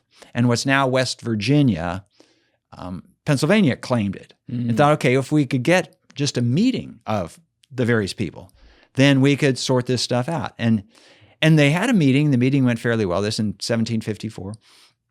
And they were talking about frontier defense against the Indians and against the French. So that was an obvious reason for bringing them together. But Franklin thought, we ought to make this permanent. We ought to create a structure to do it. And he proposes such a thing. But the other colonies, especially the governors of the other colonies, they're kind of jealous. They don't want to give up some of their own turf. And the British, they're leery of what this might lead to. So this goes nowhere. But Franklin has presented this idea, and this idea will take root and take shape in the 1760s in the opposition to the Stamp Act, in the 1770s in the Continental Congress, and eventually become the United States of America. So this is what Franklin is thinking. And it also reflects the fact that after Franklin retired from his business, and as I say, he was a young guy. He was 42 years old when he sets this aside. It's been successful enough that he never has to worry about income after that. So he was young back then? Yeah. 42? Well, definitely. You're not on your way out? Yeah, and this was before Silicon Valley and billionaires and cryptocurrency and so forth. Things just blow up. You actually have to make money the old way, a step at a time. But he was successful enough at it that he could. And he was able to indulge his other interests. And so the first interest was as a scientist. But the second interest was as a public-spirited citizen. And so he got into politics for the first time. He had eschewed politics while he was trying to build the business. You don't want to alienate potential customers. But once the business is running on its own, then he gets into politics. He was born in 1706, is that right? Yeah. So this is like the late 1740s. Yep. Where he's, yep. Okay, so got it. We're coming on right about the midpoint of the 18th century. Got it. Midpoint of the 1700s. And he's beginning to step into politics. And he has a certain political personality that's very useful. He's not He never has what one could call an executive personality. He doesn't have to be the top dog. He doesn't have to be the public decision maker. He's quite happy being an advisor, with coming up with good ideas, getting people in committees and groups to sort of shave their differences a little bit and add a little here, a little there, and so they can come up with a solution, a committee solution. I think this probably reflects the fact that he was nearly the youngest in a large family. Firstborns, they always want to be first. They want to have, their opinion felt. They want to make their mark in their own name.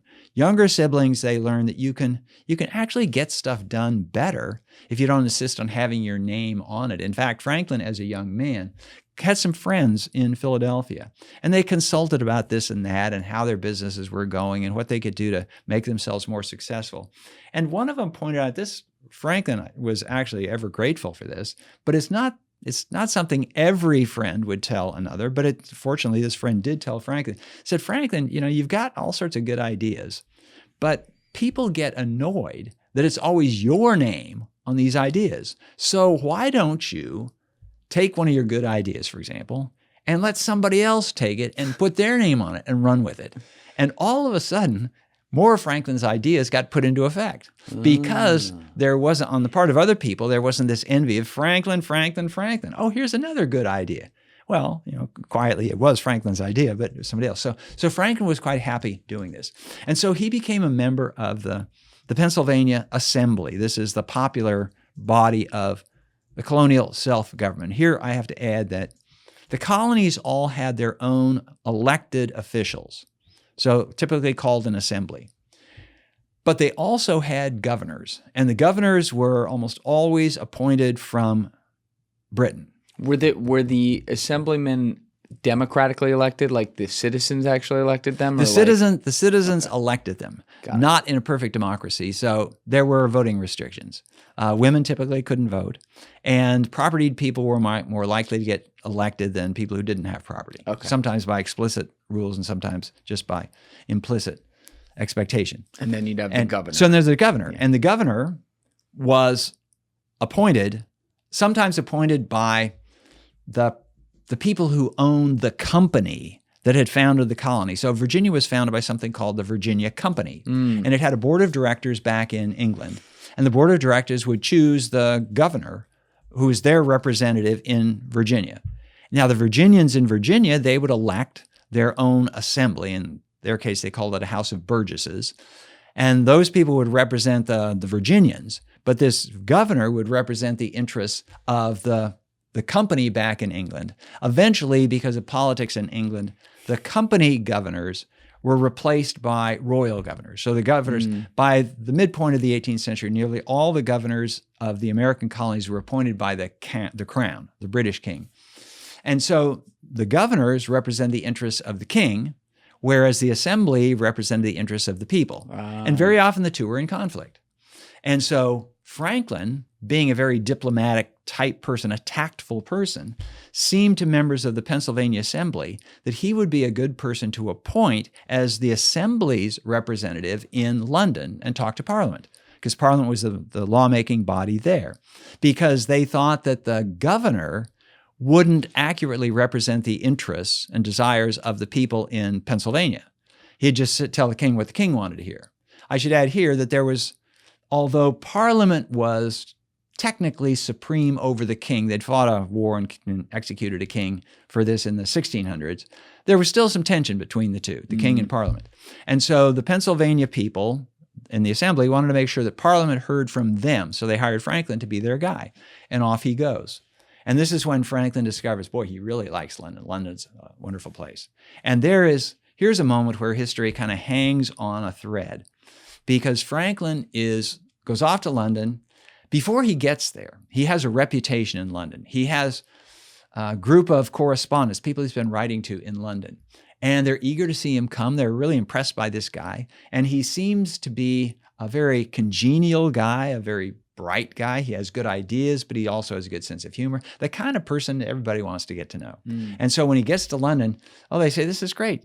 Now, that's within a particular, I'll call it the intellectual circle, the scientific circle. Above, or at least kind of aside and above that, is the circle of the aristocrats and the British crown. And they don't necessarily have any particular respect or certainly not deference to the scientists, and especially if they allow somebody like Franklin to come in. So Franklin is there. He's making friends with this influential group, but this influential group is not really the powerful group. They're not the ones who make the laws. But anyway, he goes over there. And and as we were talking about earlier, it's just another move within the British Empire. And so it's not like he's emigrating from America to England. He's just going to one and the same. Precisely. Yeah. And he gets there and he really likes it. And the people who live there, they really like him. And they say, Franklin, you ought to live here permanently.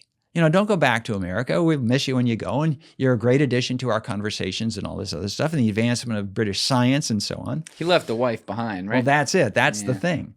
And so he writes to Debbie and explains that everybody here would love me to come over. And basically, can you come over? And she says no.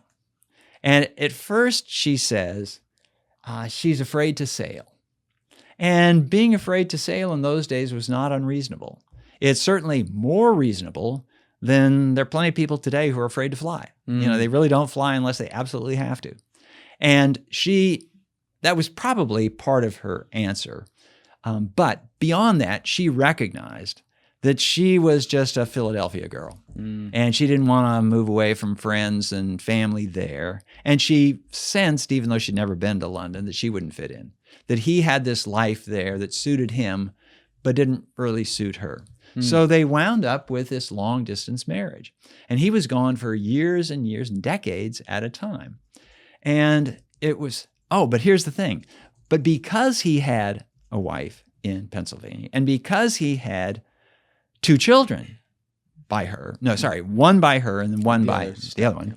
So 2 kids back in Pennsylvania. He always felt himself connected to Pennsylvania. But if she had been willing to move, then he would have told the kids, okay, you're going to come with your mom, stepmom, and you're moving over here. And so at the time, it would have been uncontroversial. It just, okay, he becomes an Englishman. I mean, he's always been an Englishman, but now he's an Englishman resident in London. And if that had been the case, then when the troubles broke out between the Americans and the English, he would have been on the English side. And because, as we suggested, he's one of the indispensable men of the American Revolution, he wouldn't have been on the American side. He would have been on the British side. And history could have turned differently. We might have lost. We probably would have lost if he had been on the other side. I mean, that's one of those imponderable questions of history. For sure. Yeah. Now,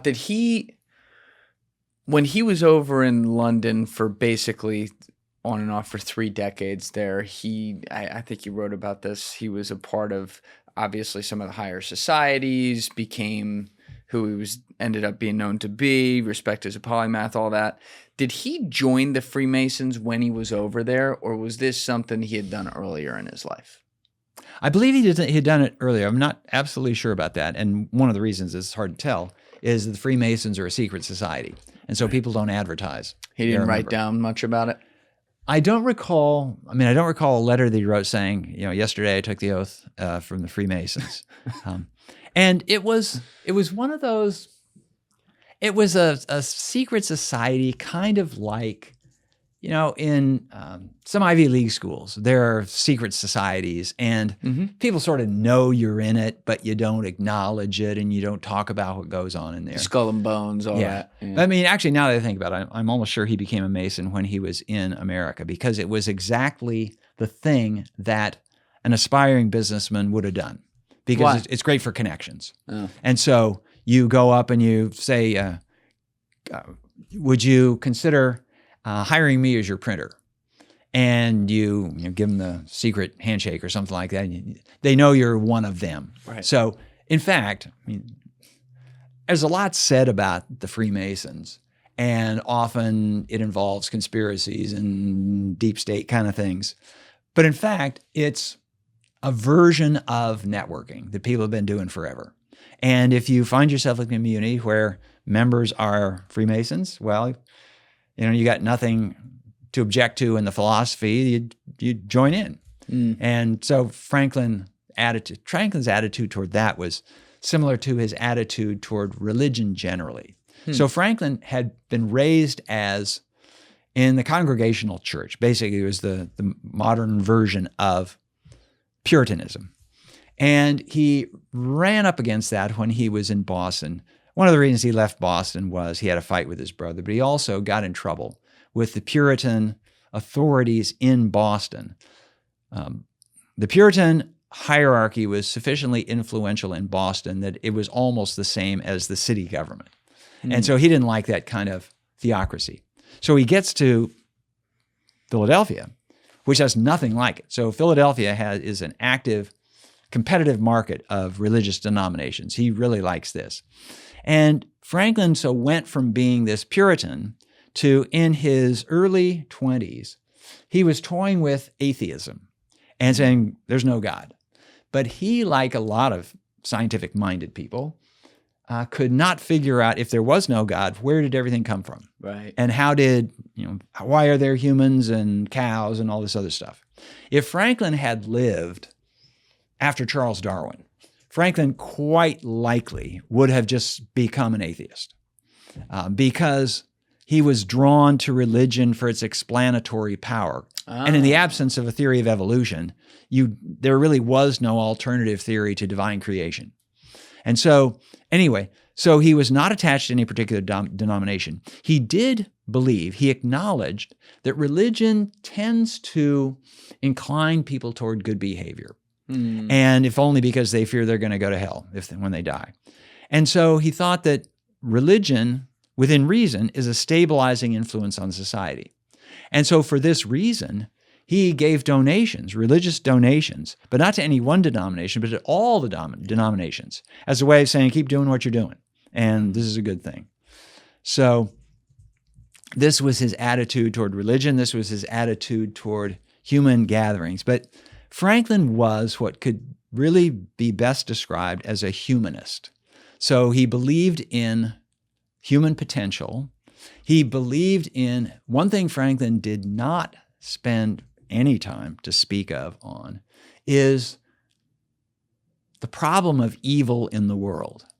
Because there are people, and there's whole philosophy and a religion of this, that evil is this existing thing. There's this force for good. There's the light and there's the darkness. There's the good and there's the evil. And Franklin thought that what is characterized as evil is really a matter of just sort of sloppy habits and inattention in humans. When he was a young man, he devised this scheme for what would have been nothing less than moral perfection. And he was going to become perfect. And so he wrote down a list of virtues that everybody ought to cultivate. And they involved thrift and diligence and order and honesty and all this other stuff. And there were a dozen of them. And he said, okay, I'm going to practice these. And he thought that you could make a habit of virtue if you just practiced. And so order. He had a tendency to leave things out and around, and he couldn't always find them when he needed. So order, everything in its place. And I'm always going to put this tool down over here and this thing over there and these books over there. So I'll always know where they are. And it's interesting. I mean, this reflects something of Franklin's Puritan background, that he conceived something like messiness as an aspect of morality, because most people don't. They just say it's a bad habit or something like that. But so Franklin was, in that sense, something of a child of the Puritan culture that he grew up in.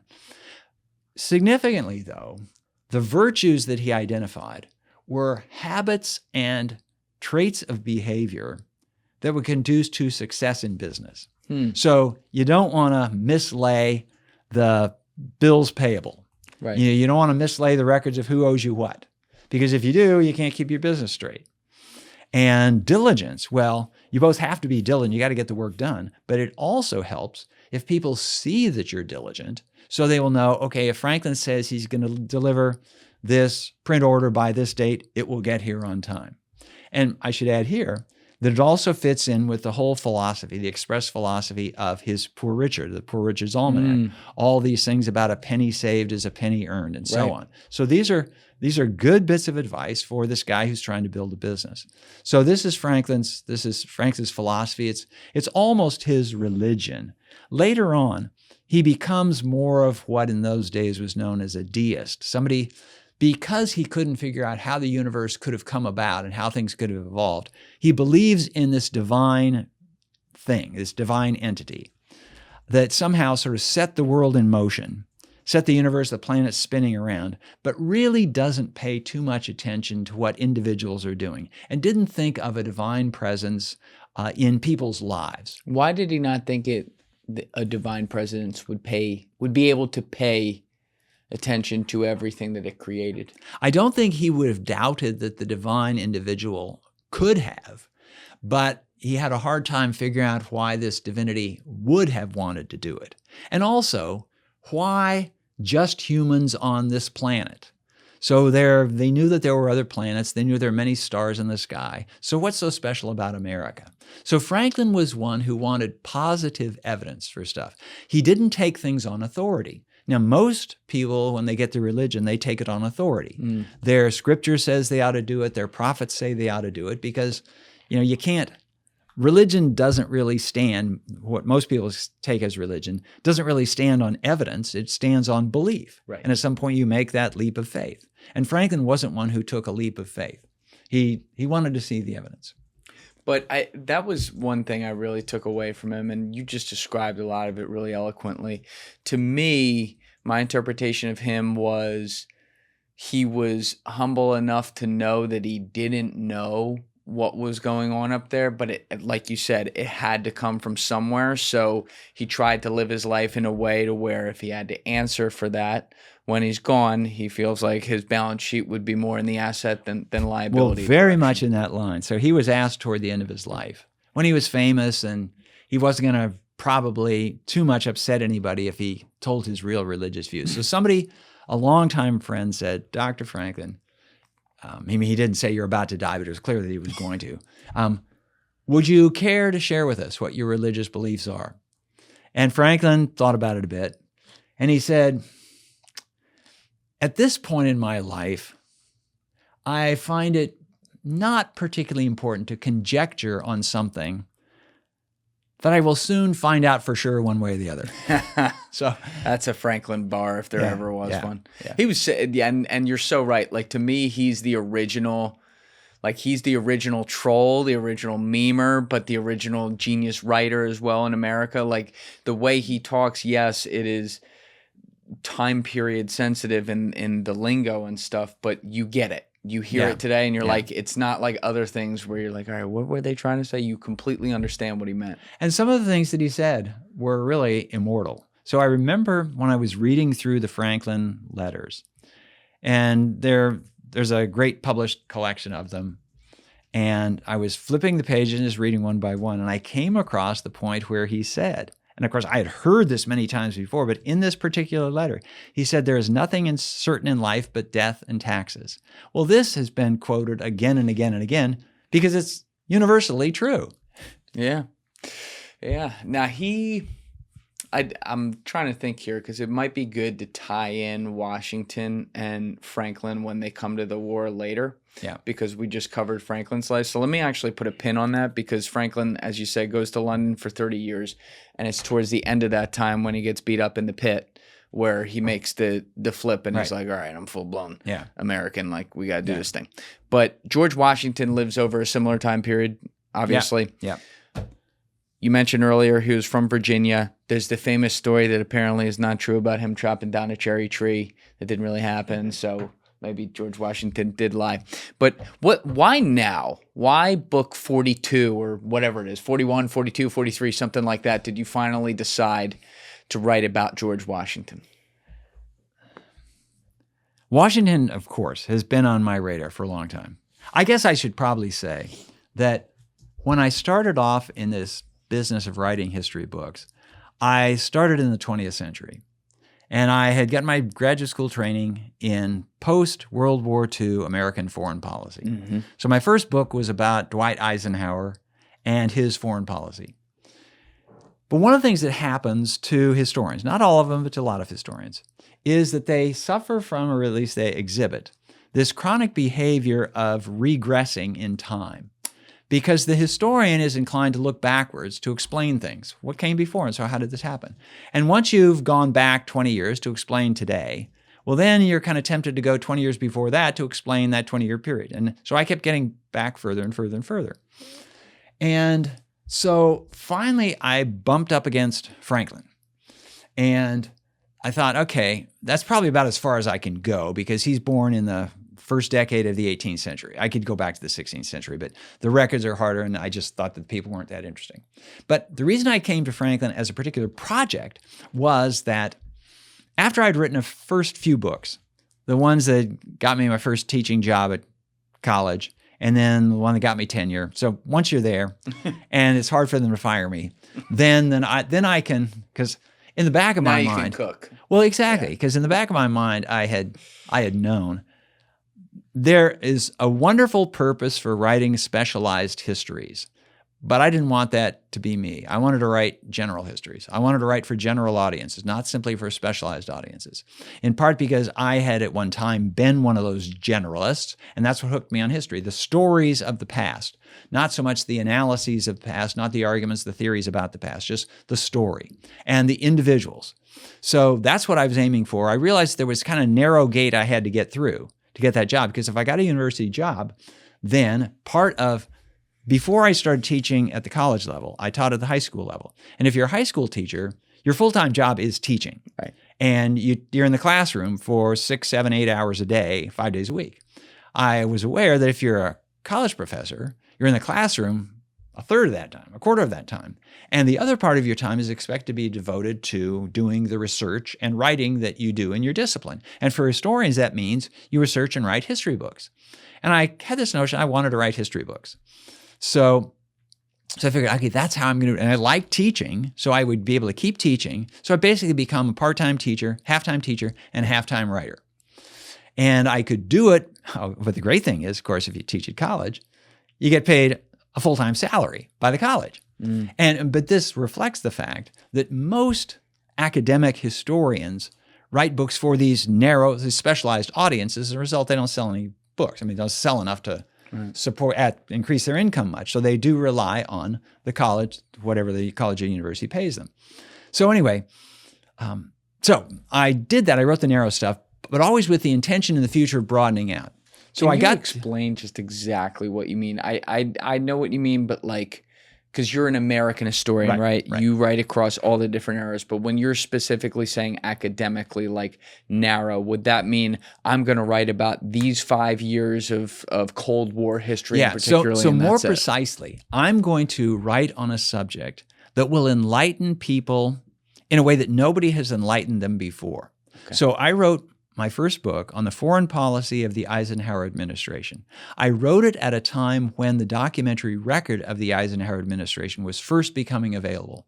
So I could write details and I could make arguments with evidence from a record that nobody had seen before. Because when you write on foreign policy, especially American foreign policy, there's usually a 20, 30, 40, 50-year time lag between the events themselves and when historians really get at them, because I couldn't see, right now, I have no access to the debates within the Trump administration over the war in Iran, okay, because that's classified.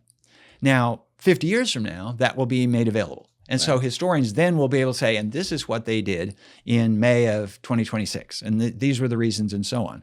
And so I was able to do that from the perspective of, I was writing in the early 1980s. I could do that from this perspective of the 1980s on events in the 1950s, because roughly that 30-year time lag. Right. But the point is that I'm writing something, I'm effectively creating knowledge. And so what historians in that part of their work do is equivalent to what chemists do. So when a chemist comes up with this new compound or with this new process of producing something that already exists, nobody's done that before. And so they produce new knowledge. And at a research university, and I've been teaching at research universities, the idea is to create this new knowledge. And it's knowledge that is of immediate interest to a relatively small number of people. Because if in the 1980s, or now for that matter, if you took people off the street and said, boy, I've really got this great explanation for America's role in the Suez Crisis in 1956. You want to read a book about it? And most of them would say, what are you talking about? And no. But on the other hand, if you say, I just wrote this great book on George Washington, what do you think? Oh, I know George Washington. Right. Okay, so that's kind of the distinction. For the academic purposes, they're more interested in the narrow one because I'm advancing the frontier of knowledge. When I write about George Washington, I will admit that I'm not advancing the frontier of knowledge in the sense that I'm saying stuff that nobody knew before, because there isn't new information on George Washington. I have interpretations of Washington, what his life and career meant. We'll talk about those. But the idea is that my books will be enjoyable by a larger number of people. Yes. And part of it was a desire to expand my classroom, because I think of my writing as an adjunct to my teaching, and I should say vice versa. And I'll admit to mercenary motives as well. I wanted to sell some books.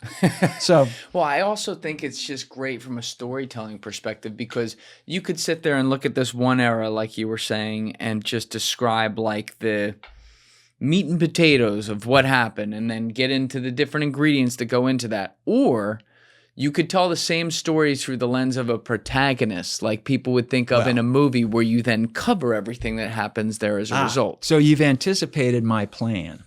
And my plan was, so I was young and ambitious at one time, and I thought, I'm going to write a big history of the United States.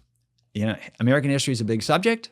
And I should say, just to think that I was going to write across the realm of American history was really ambitious for an academic historian. Yeah. Academics don't do this. And so I pitched the idea to a publisher, and the publisher just laughed in my face and said, God, nobody's going to publish that. And if we publish it, nobody would buy it, nobody would read it. And so I pretended to be suitably chagrined. Okay, all right. But in my mind, I'm thinking, no, I'm going to do it anyway. Except I realized I had packaged it wrong. I had presented it wrong.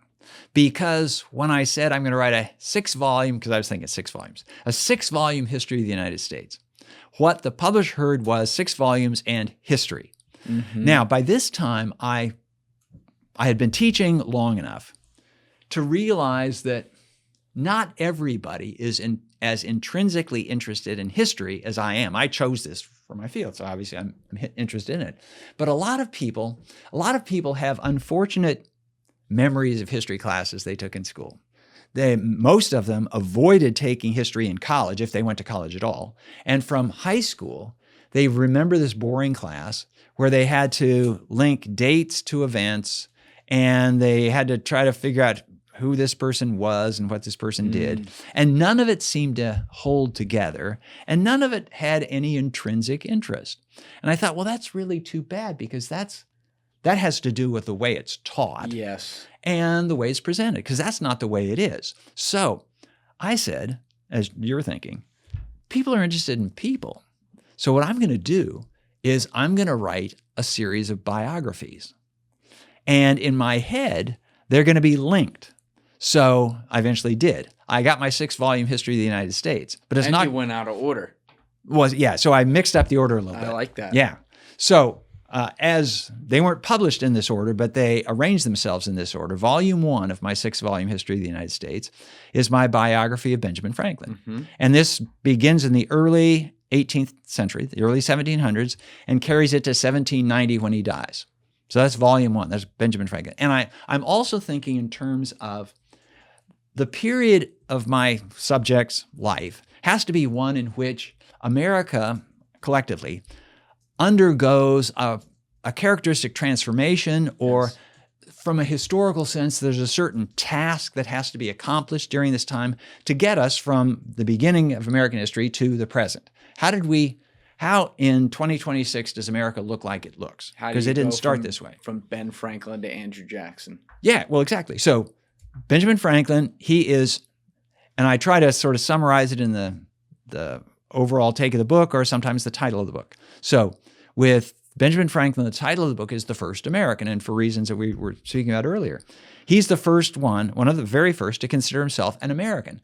But that happened to everybody in his generation. So Benjamin Franklin was born an Englishman and died an American. George Washington was born an Englishman, died an American. Thomas Jefferson, and so on, everybody. And so it's in this generation that this identity of American comes out.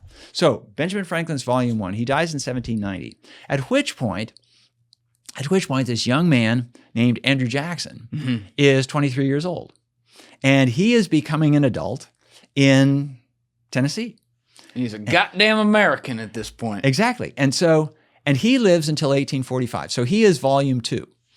And the task of Andrew Jackson's career is the birth of American democracy, taking this republic that Franklin and his generation created, which republic is kind of a vague term. It basically means a political system that doesn't have a monarch.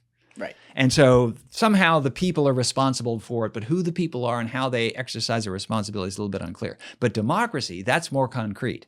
And it means something where essentially everybody gets involved. Now, actually getting that everybody involved takes a while. But by the time Andrew Jackson dies, America has gone from being simply a republic to being a democracy, a democratic republic, which has the added feature that this thing called equality, political equality, is a fundamental value of this system. Now, it's not always practiced, but that's the aspiration. And so by the time Andrew Jackson dies, every adult white male in America can vote. Now, that still leaves out a lot of people, but it leaves out far fewer people than was the case when George Washington, for example, was the president of the United States. So that's the task there. And then Volume 3 turns out to be Ulysses Grant. Right. And that book is called The Man Who Saved the Union, because he's my figure in the Civil War and Reconstruction after the Civil War. And that's the big task. How do we hold the Union together and then put it back together after the Civil War? Anyway, so it was only when I got to about Volume 3 in this series that I informed my publisher what I was doing. So they just thought well, now they saw the sales and they're like, you know what? Well, exactly. Keep cooking. Exactly. Yeah. So that's. And you're filling in other books like in the eras that are on specific topics or telling other stories too. So you're even like floating in stuff to keep them off the trail. That's right. Well, and smaller stories that I can fit in while the editors are working or the printers are working on my big books. So I'm trying to think here. Franklin, Jackson, Grant, Roosevelt, Eisenhower? Reagan's the last one. Reagan's the last one. And when Franklin Roosevelt was one that I simply couldn't skip, because he is the linchpin for the United States during the 1930s and 1940s, World War II. But he dies, of course, at the end of World War II, just at the end in 1945. So that got me to 5 volumes. And I didn't want to do more than 6. So I needed somebody who would get me from 1945 into the 21st century. I didn't have to get all the way up to, by that time it was 2015 or something like that, but at least get me into the 21st century. And I was thinking, so who's a good follow-on to Franklin Roosevelt? And I thought, well, one of the most fascinating figures to me of that post-Franklin Roosevelt period is Richard Nixon. And I might yet write a biography of Richard Nixon. And he's fascinating to me precisely because there's such a dark streak in him. And of course, there's this dark shadow that hangs over his reputation. And so he was in some ways one of the most talented people ever to be president of the United States. But there was this gnawing thing inside him that said, I got to get not just most of the votes, I got to get all the votes. I mean, there's no other way to explain why he allowed Watergate to happen and why he responded to Watergate the way he did. But anyway, so he was a possibility. But the thing that has kept me from Nixon until now is that, well, one of the reasons my series of biographies eventually flew with the publisher is that the sales were good. And this reflects the fact, and I was aware of this ahead of time, that while many people have this bad memory of a history class. Nobody has a bad memory of a biography class because there are no biography classes. But the other thing is, I was really lucky. I had some great history teachers. Right. Yeah. But I know exactly. And it shows in your interest in history. Yeah. And so, me too. That's why. But nobody has a bad memory of biography classes. But in addition, biography, I contend that biography is the closest genre of nonfiction to the novel. Because novels, and I'll include plays in this, yes, they're all about getting inside the head of somebody.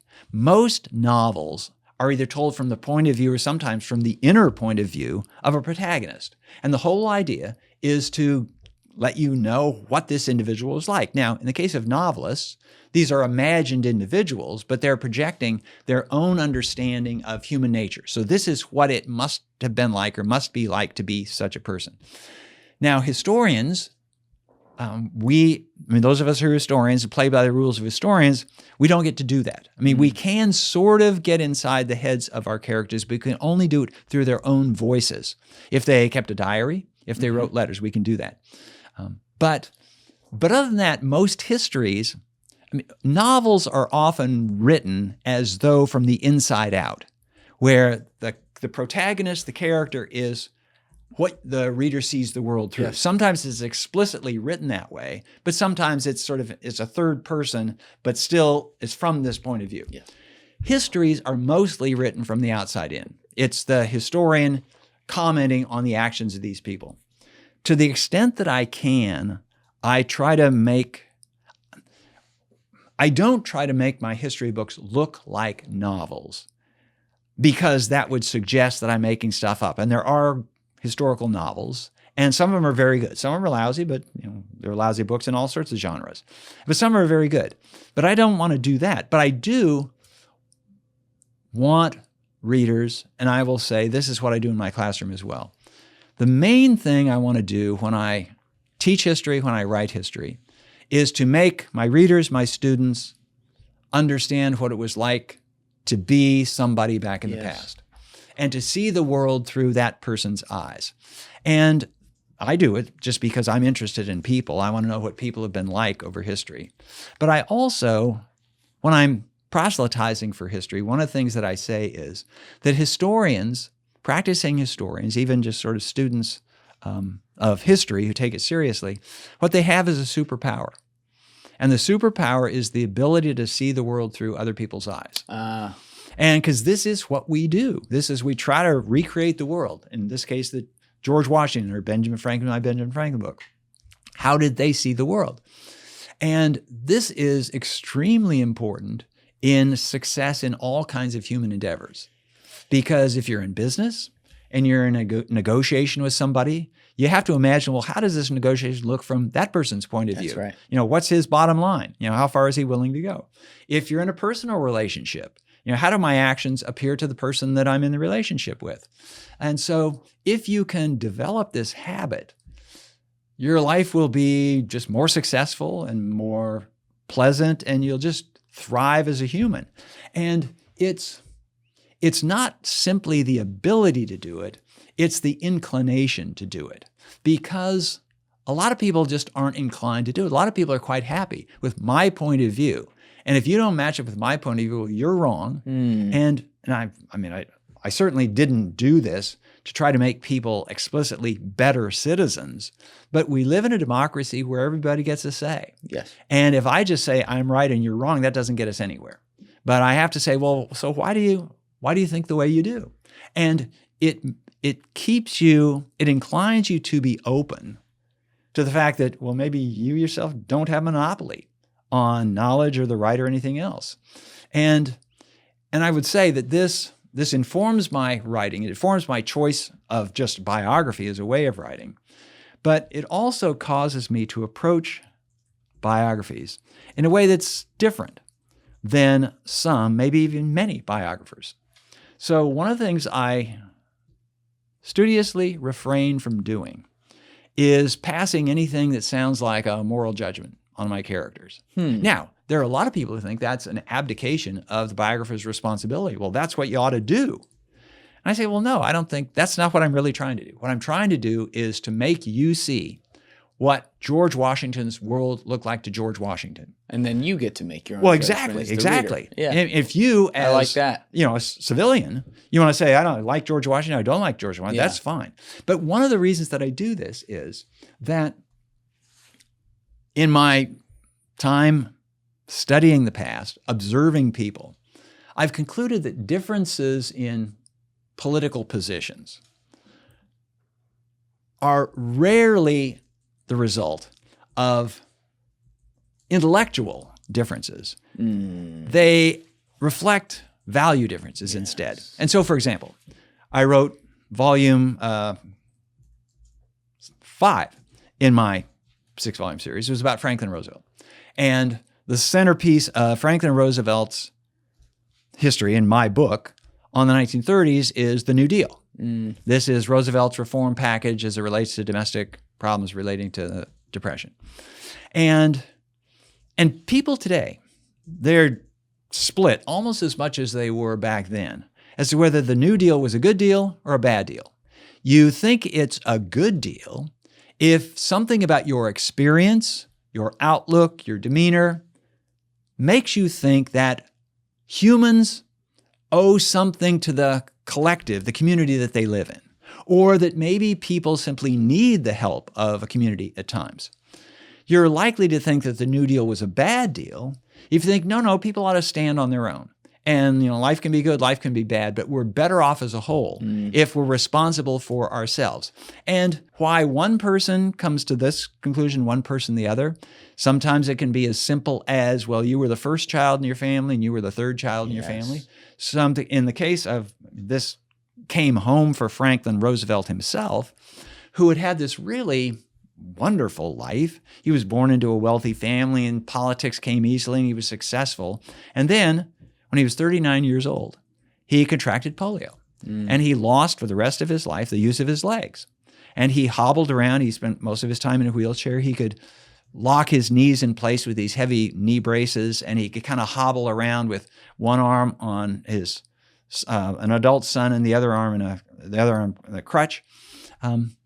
But it was driven home to Franklin Roosevelt that bad things can happen to people through no fault of their own.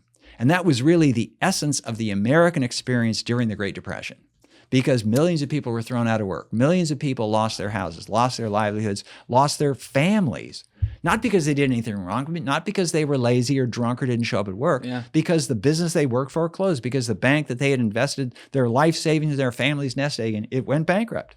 And so Franklin Roosevelt himself all of a sudden suffered this bad thing through no fault of his own. And he could relate to those people, Americans suffering during the Great Depression, in a way that he wouldn't have been able to otherwise. And in a way that Herbert Hoover, who was the president during the beginning of the Depression, could not. Because Herbert Hoover had been the model of individualistic success. He was the first serious businessman to be president of the United States, and he made himself a millionaire.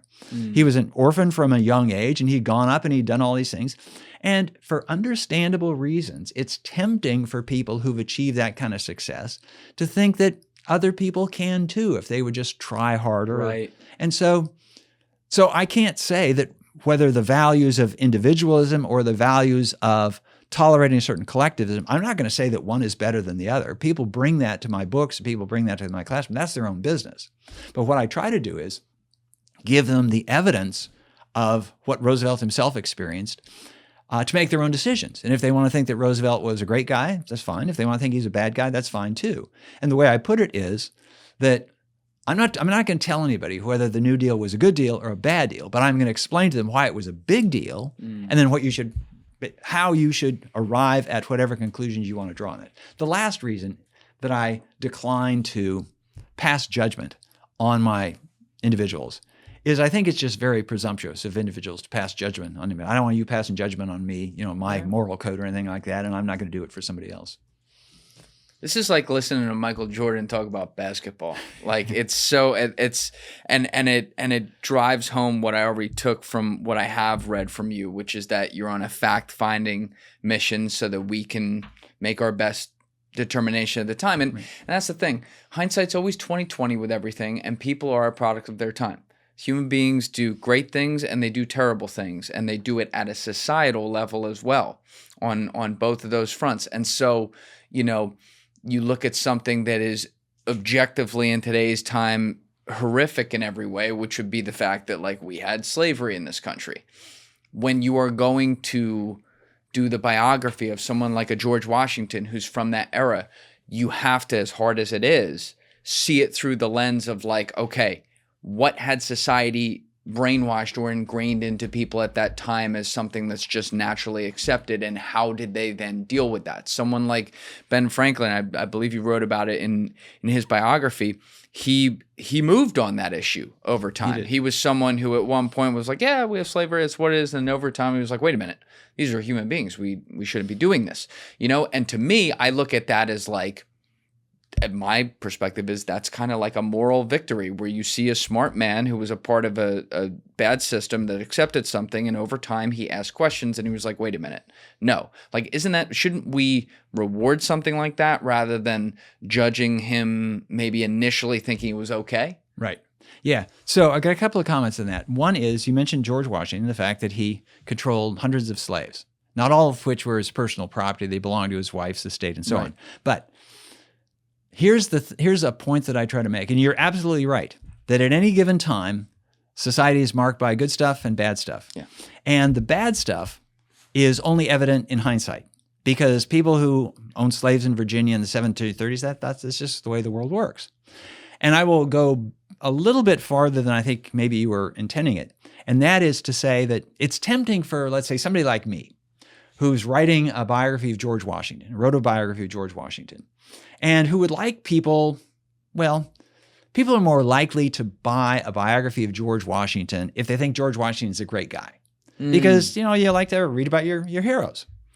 And George Washington, the hero of the American Revolution, he's a good first president, but dang those slaves, that's a tough one. And so there's a part of me that sort of would want to be able to say, well, let's rerun history and same George Washington, but no slaves. How about that? That would be great. That would make my job easier and make people warm up to him. But here's the thing. If George Washington, I'm going to put it as strongly as I can, if George Washington had not owned slaves, he never would have achieved what he achieved. Because it is a fundamental of human success, especially in any public-facing realm, like a general in an army that's appointed by a government, the Continental Congress, or a president of the United States, that you have to fit the times. You can be a little bit out of fit. You can be a little bit ahead of the times.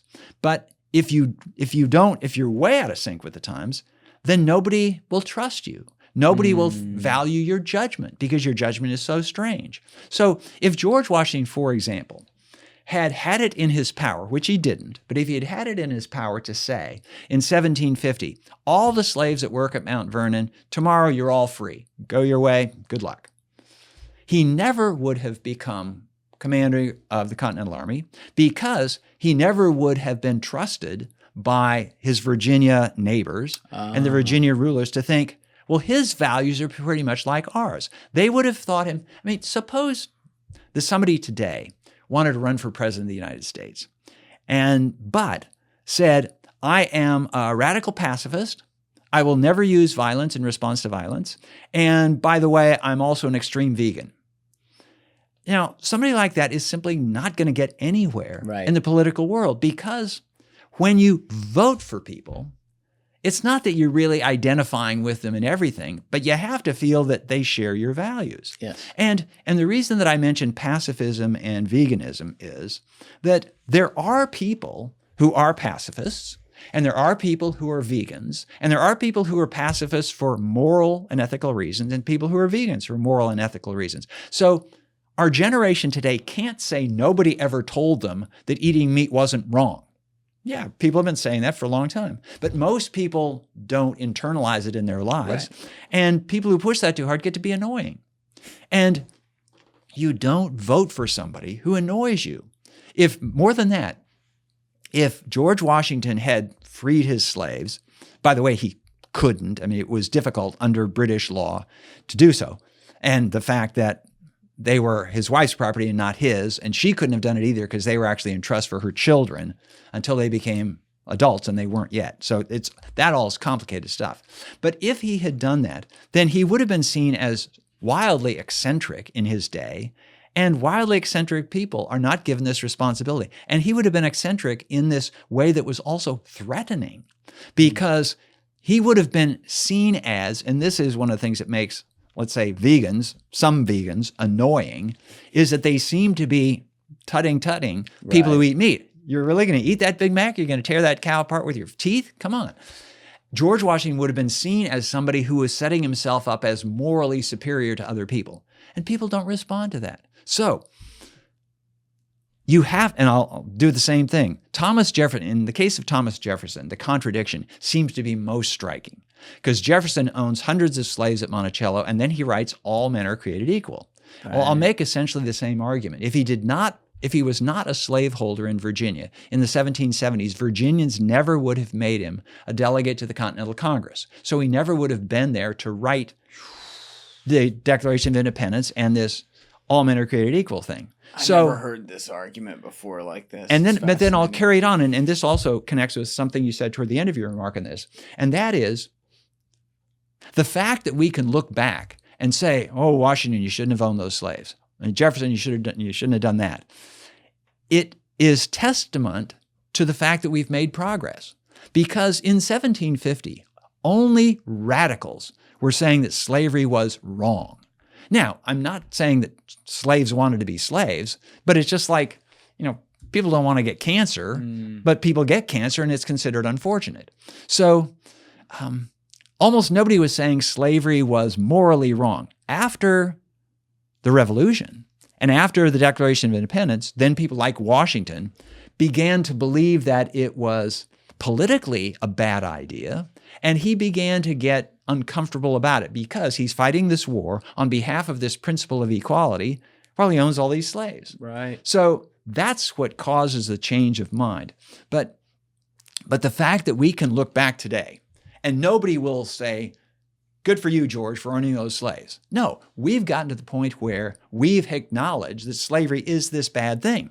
I guess I should add here that if you do the numbers, there are probably more people living in enslaved conditions today than there were back in the 1750s. Really? Just human trafficking situations, forced labor, and all this. I mean, some of this is just an artifact of the fact that there are a lot more people today. That's terrifying. But the thing is, compelling people to do stuff they don't want to do, it's been around forever. And it still is. Yeah. It's just we don't do it openly. So, I think we're better off not allowing slavery to be legal. But we shouldn't think that we are so far improved that we don't actually do it. Right. I mean, I don't do it, you don't do it, but we allow it to be done. Right. Yeah. So, it may not be, it's certainly not legalized code now where people can do it. But to your point, not just looking around the world, let's look here with the examples you gave. Yes, these awful things have been covered on this show, whether it's human trafficking or anything under that umbrella, they happen far more mathematically than we'd be comfortable thinking in our very free country. And in that vein, I mean, one of the ways of figuring out what societies value is what they're willing to overlook. Yeah. And so nobody would come out today and defend the trafficking of minors for sex purposes. Nobody would defend it. But could we do more to stop it? Yeah, we could do more to stop it. Yeah, we're living through a moment right now. Yeah, exactly. And so we put up with stuff. I ask my students to do a hypothetical, and I say, well, what do you think we're doing today that your grandchildren are going to say, oh, God, how could you do such a thing? Because you say that about your great-grandparents. I teach in Texas, and a lot of their great-grandparents owned slaves. And they say, they think, oh my God, how could great-grandpappy have done such a thing? And it's really hard for somebody in our day and age to imagine anybody owning a slave and, not feeling really bad about it. But certainly we are doing things that our great-grandchildren are going to say, how could you do such a thing? And the fact that that is the case, in fact, I hope that is the case. I tell my students, I hope you hope that is the case, because that's a signal of progress. Yes. We're getting somewhere. If we're doing the same wrong stuff and never becoming enlightened about it, then we're not getting anywhere. Yeah, I totally agree. It just gets heavy whenever we're talking about anything with human beings. That hindsight 2020 thing comes in like crazy. But the way you're looking at it, and to be clear, the parallels you're making about attitudes are not parallels in the things. You're not making a parallel between being a vegan and being a slave owner. You're making a parallel between the mentality of how society looks at other people around them and how they think and what their values are. And I think that unfortunately, in the context of history, I think that is a really compelling argument, because if a guy like Washington or Jefferson had just done this whole thing like, I'm morally superior to you, they wouldn't have been put in that position. It's it's like an uncomfortable truth, but probably a truth nonetheless. Yeah, so the way I sometimes put it is I call it the half-step rule of political success. If you're going to lead a group of people in a democracy where you're asking people to vote for you, you have to get this buy-in by the people that you're governing. Right. You can be maybe a half step ahead of them. That's what makes you a leader, and you're going to pull them in this direction. But if you're more than half a step, you're too far out of a step, and they won't even follow you at all. Mm. So I always hope that we have leaders that are ahead of us, but not too far ahead of us. What made Washington such a great leader, someone that people gravitated towards really throughout his life? In my amateur opinion, I could trace it back to when he was in the French and Indian War, probably before that. I'm going to answer your question also by answering sort of why I wrote about Washington and why now. Washington was not part of my original 6. And he wasn't part of my original 6 because I couldn't get a good handle on Washington. The cause of his success, and as you say, he was a very successful person. He was described by one of his eulogists, Henry Lee, just after his death, as first in war, first in peace, and first in the hearts of his countrymen. And those are quite accurate. He was first in war. He led the Continental Army to victory in the American Revolution, the most existential war America ever fought. If America loses that war, and there is no United States of America. That's first in war. First in peace, he's the first president, sets many examples and so on. And first in the hearts of his countrymen. This gets at the answer to your most recent question. So what was it? What was the secret of Washington's success as a leader? And I'm going to get to how I arrived at this first in the hearts of his countrymen and its connection to his leadership. Because when you look at Washington, in contrast to, say, Benjamin Franklin, we both agreed that Franklin was the most intelligent, most multi-talented people, just somebody you could look at him, you could size him up and say, this guy is going to be important. He's going to be big. He has those traits. And if you looked at somebody like Franklin Roosevelt was of the most successful politician as politician. And by politician, I mean somebody who's able to persuade people to work with him to accomplish what he wants to accomplish that I've ever run across. And so that explains his success. Yeah. Theodore Roosevelt, he had lots of interest, but he had energy coming out. He never could slow down. He never could stop. And so one can sort of see why those different figures were successful. With George Washington, it's more subtle. It's really hard to tell. And it's one of the reasons I kept away from writing about him, because I didn't know what the answer to that was. I have an advantage over many of my fellow history writers in that I'm also a history teacher. And that means that I cover the topics that I'm eventually going to write about for a long time in my classes. I lecture about them. I discuss them with my students for years before I decide to take them on. And so I didn't take on Washington precisely because he didn't seem dramatic to me the way an Andrew Jackson was. Andrew Jackson just sort of leaps off the page. And with Andrew Jackson's letters, you can almost see the smoke rising from where the pen raced across there. You really know what he's feeling. Washington was much more tempered. And I'd read enough of his letters to know he's never blowing out steam that way. Washington never killed anybody in a duel the way Andrew Jackson did. So nothing as dramatic as that. But clearly he's the successful guy. And although the main purpose of my historical writing, and when I write biographies, my main purpose is to make their world understandable to modern readers.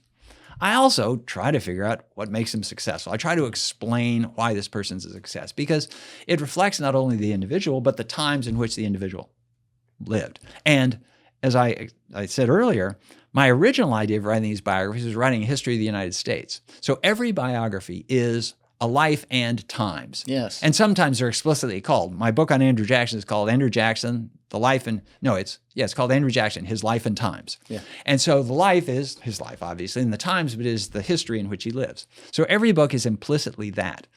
And so when I'm writing about Washington, I acknowledge, and this actually reflects something I just said too, that you have to be a part of your time to be successful. Otherwise, if you're too far off, then nobody follows you at all. You have no resonance.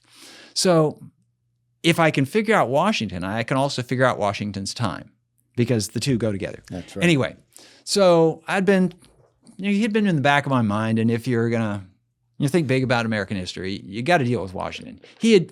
He had cameo roles, more than cameo roles. His subsidiary roles. He was a supporting actor in a few of my books. So he has a big part in my book on Franklin. Mm-hmm. He has a big part in a book that I wrote on the emergence of party politics in America called Founding Partisans, and another one I wrote on the American Revolution as a civil war. That one's called Our First Civil War. He's got a big role there.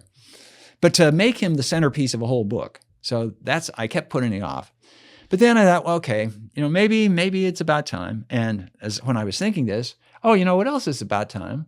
For the 250th anniversary of American independence. Wouldn't that go together pretty well? Yeah. So I'll admit that wasn't an accident. The two came together. And so what was the secret of Washington's leadership? This is going to sound very retrograde, but I'm convinced it was what people in his own time thought it was.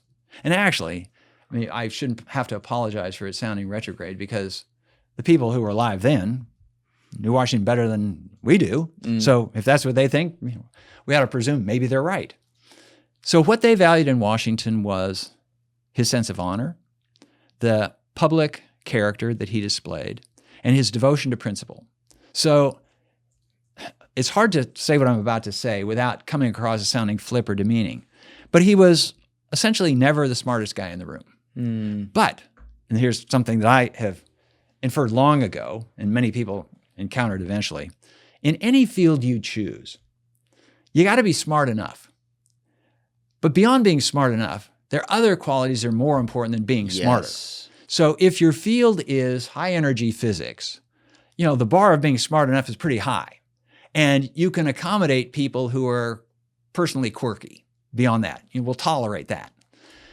If your field is, if you want to be a good first grade teacher, the intellectual bar, first grade teachers are great, but they're not, the first priority is not that you're in the 99th percentile of your class academically. You have to have social skills and empathy and all that other stuff. So with Washington, he had to put it very simply, Washington had sound judgment. He didn't make his judgments quickly. He thought about them a lot.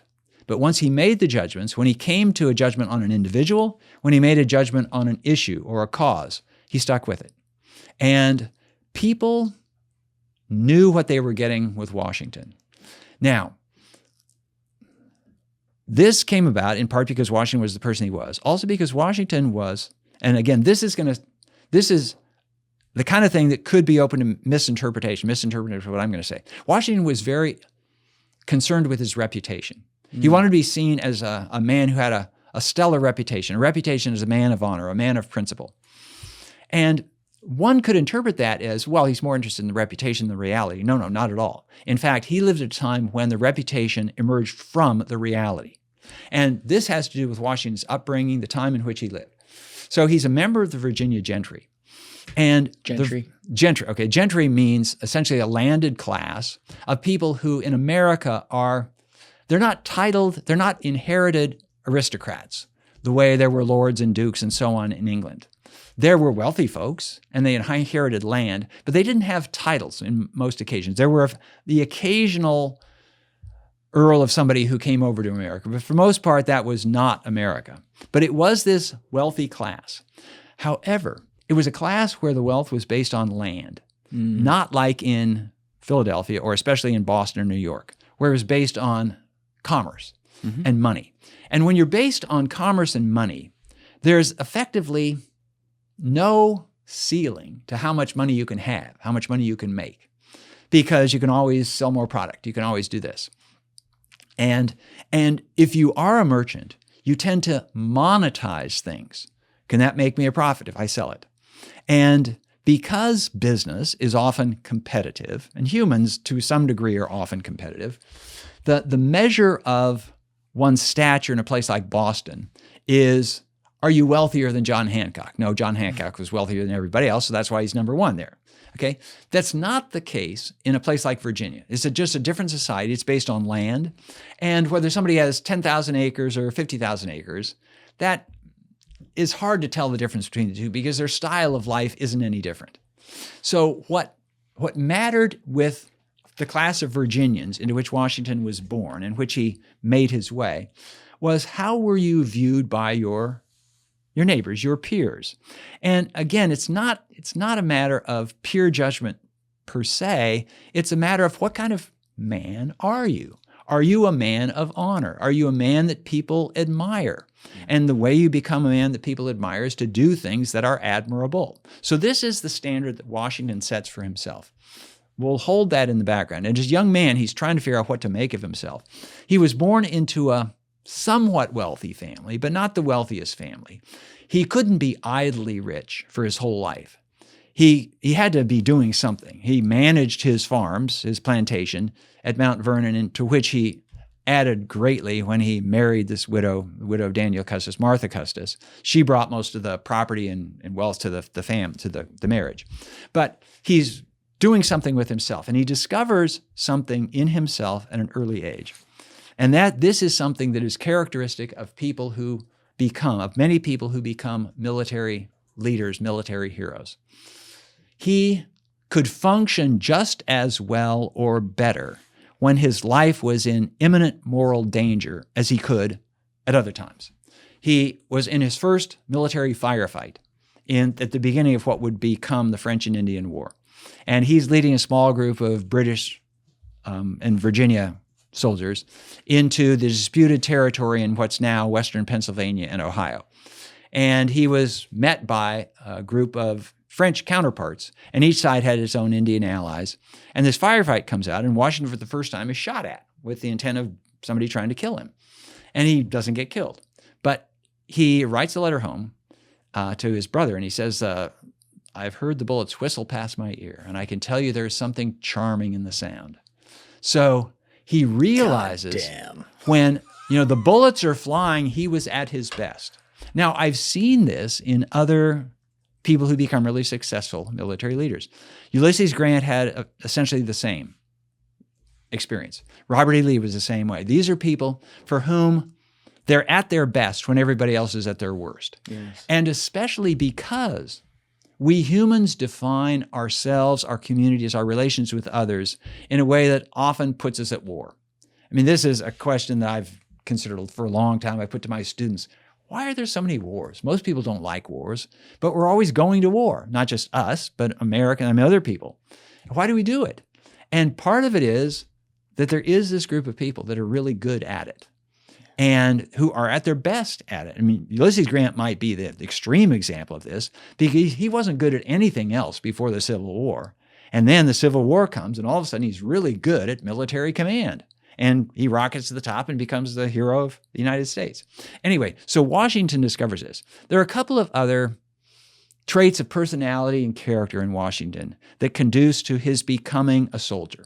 One is that he likes being out of doors, and he's really good at being out of doors. So in my book, I essentially introduce the reader to Washington when he's on this surveying trip.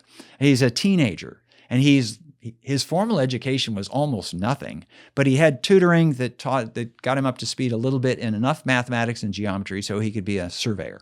So he's on a surveying mission, and it takes place in the winter, and the weather is horrible. This other guy he's out there with, they're getting snowed on and sleeted, and the ice is breaking on them underneath, and they're falling in the freezing water, and they're suffering hypothermia, and he's having the time of his life. So he really likes this. And this is going to be important because if you are a soldier in those days, you spent a lot of time out of doors. Another thing, he was a really good horseman. He could handle a horse. And if you're galloping across the frontier, if you're galloping across a battlefield and you can do it, then that counts. He was a big, strong guy, an impressive guy. Now, in the 18th century, warfare had gone beyond just the giant on your side meets the giant on the other side with the broad action. You hack at each other until one of them's dead. It had gone beyond that. There were firearms, but still, war was a very physical undertaking, and very often it came down to bayonets at close quarters. Sure. And if you're a cavalryman, you've wielded your sword and all this other stuff. And Washington cut an impressive figure, and he was good at this kind of thing. There was a last thing. Washington could make decisions. He could make hard decisions, and he could follow through on. This is something that is not given to everyone. I've posed this. It's not that I'm on close terms with career soldiers and generals and stuff like that, but when I get the opportunity, I put this question to them. And the question is, when you're a military commander, when you're a general, and if you go to war, and usually you have to have been at war to be a general, how do you give the decision to start the battle, knowing that giving that decision is going to lead to deaths among your soldiers? I think about this all the time. I can't even fathom it. So this is a question. This came up. I wrote a book about Ulysses Grant. He's one of my 6 subjects of biographies. And the thing that characterized Grant and made him different than the previous generals that Abraham Lincoln had at the head of the Union armies was Grant was willing to give that order. His previous generals that always hesitated. They had prepared for battle. George McClellan was the best example. He prepared for battle. He got the troops ready for battle, but he just wouldn't give the order to go. And I don't know if it was because McClellan was afraid that they'd lose the battle and he would be blamed, or if it was out of sympathy toward the soldiers who might die. But Grant could walk among the troops and talk to them, get to know them, and still give the order knowing that 2,000 were going to be dead by noon the next day.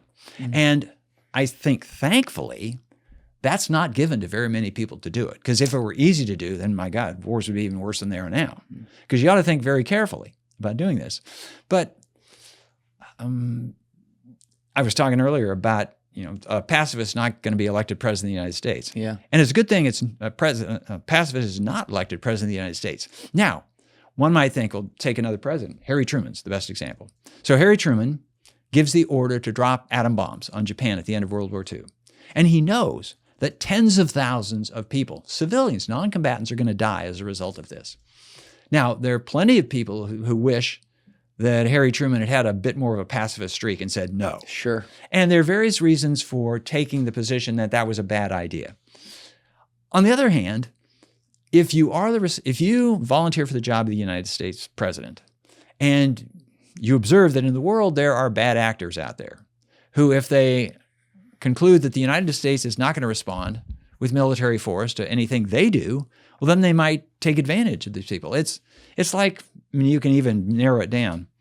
Being a pacifist is fine if you're the only person you're responsible for. Sure. But if you have children, if somebody breaks into your house and they're threatening the lives of your children, are you going to say, sorry? Yeah. Right. Yeah. So these are all part of the complications of history. And I'll just add here that one of the things that attracts me so much to history is exactly how complicated it is. Yes. It's like, peeling an onion, and every layer you take off, there are more layers beneath it.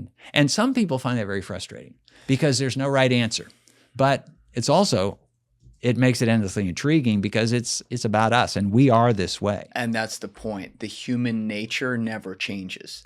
The mediums change, the way things are legislated changes, society changes, technology changes, but the end results of how we decide to practice our meaning of life and how that manifests in good ways and bad ways, it doesn't change. Okay, Julian, I'm going to say that with less confidence than you do.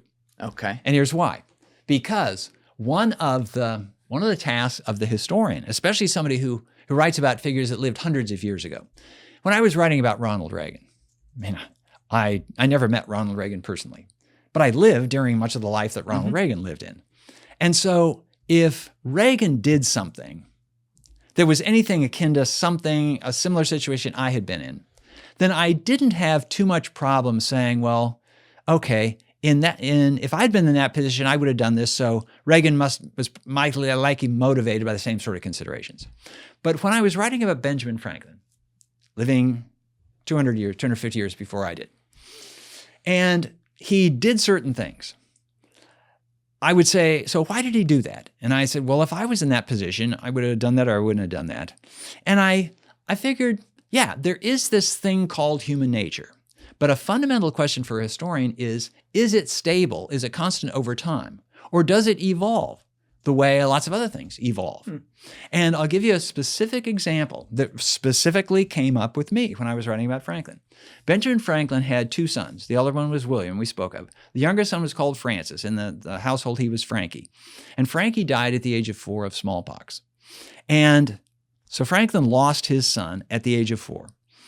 And at the time I was writing about Benjamin Franklin, I had a 4-year-old son. And so I tried to imagine what Benjamin Franklin must have felt when he lost his son.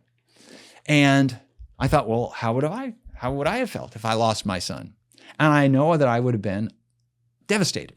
Okay. And I should add that Franklin felt a certain guilt in it too, because he was in favor of vaccinations. They called them inoculations, those inoculation for smallpox, but he just never gotten around to inoculating Frankie, and Frankie died of smallpox.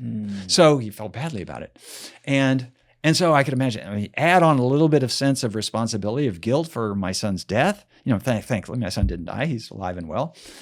But I imagined this and I thought, okay, but then is my feeling the same thing that Franklin felt? Well, father, parent loses child. Certainly that's a human constant, but the context is different.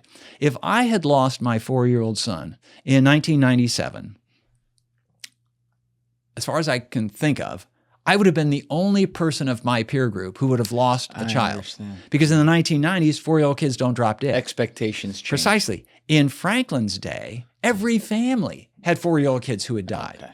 And so it didn't necessarily make the experience less poignant, but he had more company in it. If I had lost it, I might very well have said, God, why did you do this to me? Whereas with Franklin, he couldn't say that because God did it to everybody else too. So it's a real challenge. It's a tough one because I can't relate to it either. And I hope I never can, but I might push back on that one a little bit. Yes, there is, you can even see it today around the world where there are societies where there's far more strife, far more poverty, far more afflictions that occur that maybe wouldn't occur in America, to where death rate and infant mortality rate is higher. So there may be a bigger acceptance that does happen more, but it's still one of those things where, oh, that's such a shame it happens, it won't happen to me, and then it does. Yeah. Right? Yeah. And people have that idea. And I'll look at it with animals. Like I love elephants. I love all animals, but I really love elephants. And you'll see videos online of like a mother elephant seeing, her child elephant die, and she's got to leave it behind as it sits there dying, but you can literally see the elephant weeping. Yeah. And this is a culture, an elephant culture, where thousands of them get poached every year. Right. Yeah. Yeah. And including the children in some cases who fall victim to that. So they have a higher rate of that than we do. Obviously, it's an intelligent creature. We're intelligent creatures, and they still experience that type of grief. I could see across a societal level, though, where like more death and more affliction is accepted as a reality. I just think like on an individual basis, there's still something so emotionally intelligent about humans there that he probably would take it a similar way to you. Maybe he would more expect something like that to happen. Yeah, well, one of the things that he did, and this was quite touching when you read it in his letters, he kept track of how old Frankie would have been in subsequent years. And so 6 years after Frankie died, Benjamin Franklin saw a group of 10-year-old kids, 10-year-old boys playing. And he wrote, I can't remember who he was writing to, but he wrote, I saw these children, I thought Frankie would have been at that age. And it tugged at my heart. Yeah. So it never quite goes away. And he lost 2 sons because, that's one of the tenets of your other book about our nation's civil war.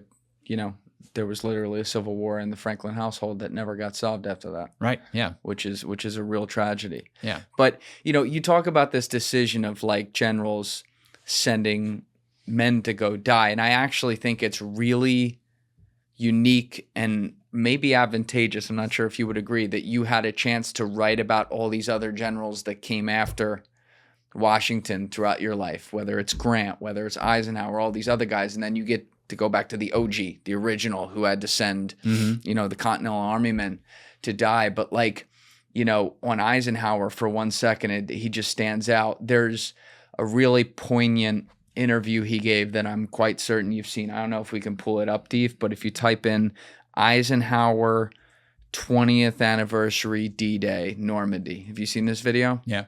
So he's literally sitting on the ledge at Normandy with, I can't remember if it's Cronkite, someone's interviewing him, and it's still black and white TV, and it ends up zooming out on the cemetery at Normandy as Eisenhower is clearly all these years later struggling with the idea that he had to be the one to make the decision to send all these men to their death for a greater cause, and he knew he wasn't going to be on the front lines with them. And it just hits it home to me, A, oh my God, like having to live with that. B, the fact that he knew he was going to have to live with that before he did it. Right. And C, the fact that he was a strong enough man to know that that was exactly what the fuck needed to happen. Yeah, that's like, that is a whoa moment for me. It is. And it's, as I say, it's a good thing that that we can't all do that. We can't all basically treat other people as means to an end. Because if you're a general sending troops to die in battle, what you are doing is you're saying your life is going to be sacrificed for this greater cause. Yeah. And, it's one thing for the individual to say, I will sacrifice my life for a higher cause. But for you to tell other people that they're going to do it, that's a big deal. But this is, when I've spoken to generals about this, and I've read about other people, the way they do it is that this is necessary for this higher purpose, that things will be worse in the future if we don't do this. Some people are going to die in war, but the war is necessary to defend the country and the future generations of this country. And so, yeah, it's a tough decision to make. It's a good thing that some people can make those decisions. It's also a good thing that not everybody can make those decisions because they might be made too lightly. I agree. Yeah. Real quick, I got to go to the bathroom one more time, and then we'll get through Washington. Okay. All right, we're back. So you had alluded to earlier a couple times now about some of the battle that George Washington saw in the French and Indian War. And there was one thing that stood out to me when you were talking about how he had that moment where he realized he couldn't get the promotion that he wanted to get because the British military, I guess, general wouldn't give it to him. And to me, that kind of strikes me as the oh shit moment. The moment where the villain origin story, I don't mean it as an actual villain, but that's where he's like, oh, you're not going to give that to me? I'll show you. Is that fair to say that that's where a little shift happens, where he starts to think about this plot of land over here is different than over there? Well, what I'll say is this, that when I'm writing the screenplay for the movie that this book is going to become, I'll take the Hollywood license and really emphasize that point. And when he comes away from that meeting, having been denied his promotion into the British Army, he will be sort of muttering and seething, and we will see this dark... I'm going to show you. Yeah. It was more complicated than that. But what it did was, it made him begin to think that this connection between Virginia, he's a Virginian, and England wasn't all he thought it was. It was tempting for Americans, including Virginians, to initially to take British pride and self-esteem at their face value. When the British said, we have the best army in the world, well, they had the history to back up that. They had fought against the other great powers of the world and they had won. And so it was pretty easy to think, okay, well, they're probably right.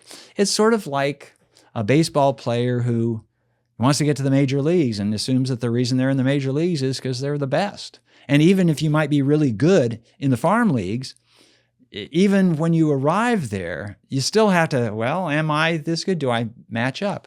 And when Washington realized that on an individual level, he could be there, he could be as good as they were or better, and then he realized they weren't going to let him, then he sort of asked, well, so what is in it for me? But it's beyond that. And this is something great leaders at any time have a tendency, natural and maybe cultivated, to extrapolate from their own experience to the experience of others, and to assume that if they're screwing me over, not letting me get the advancement that I need, they're probably doing the same thing to America generally.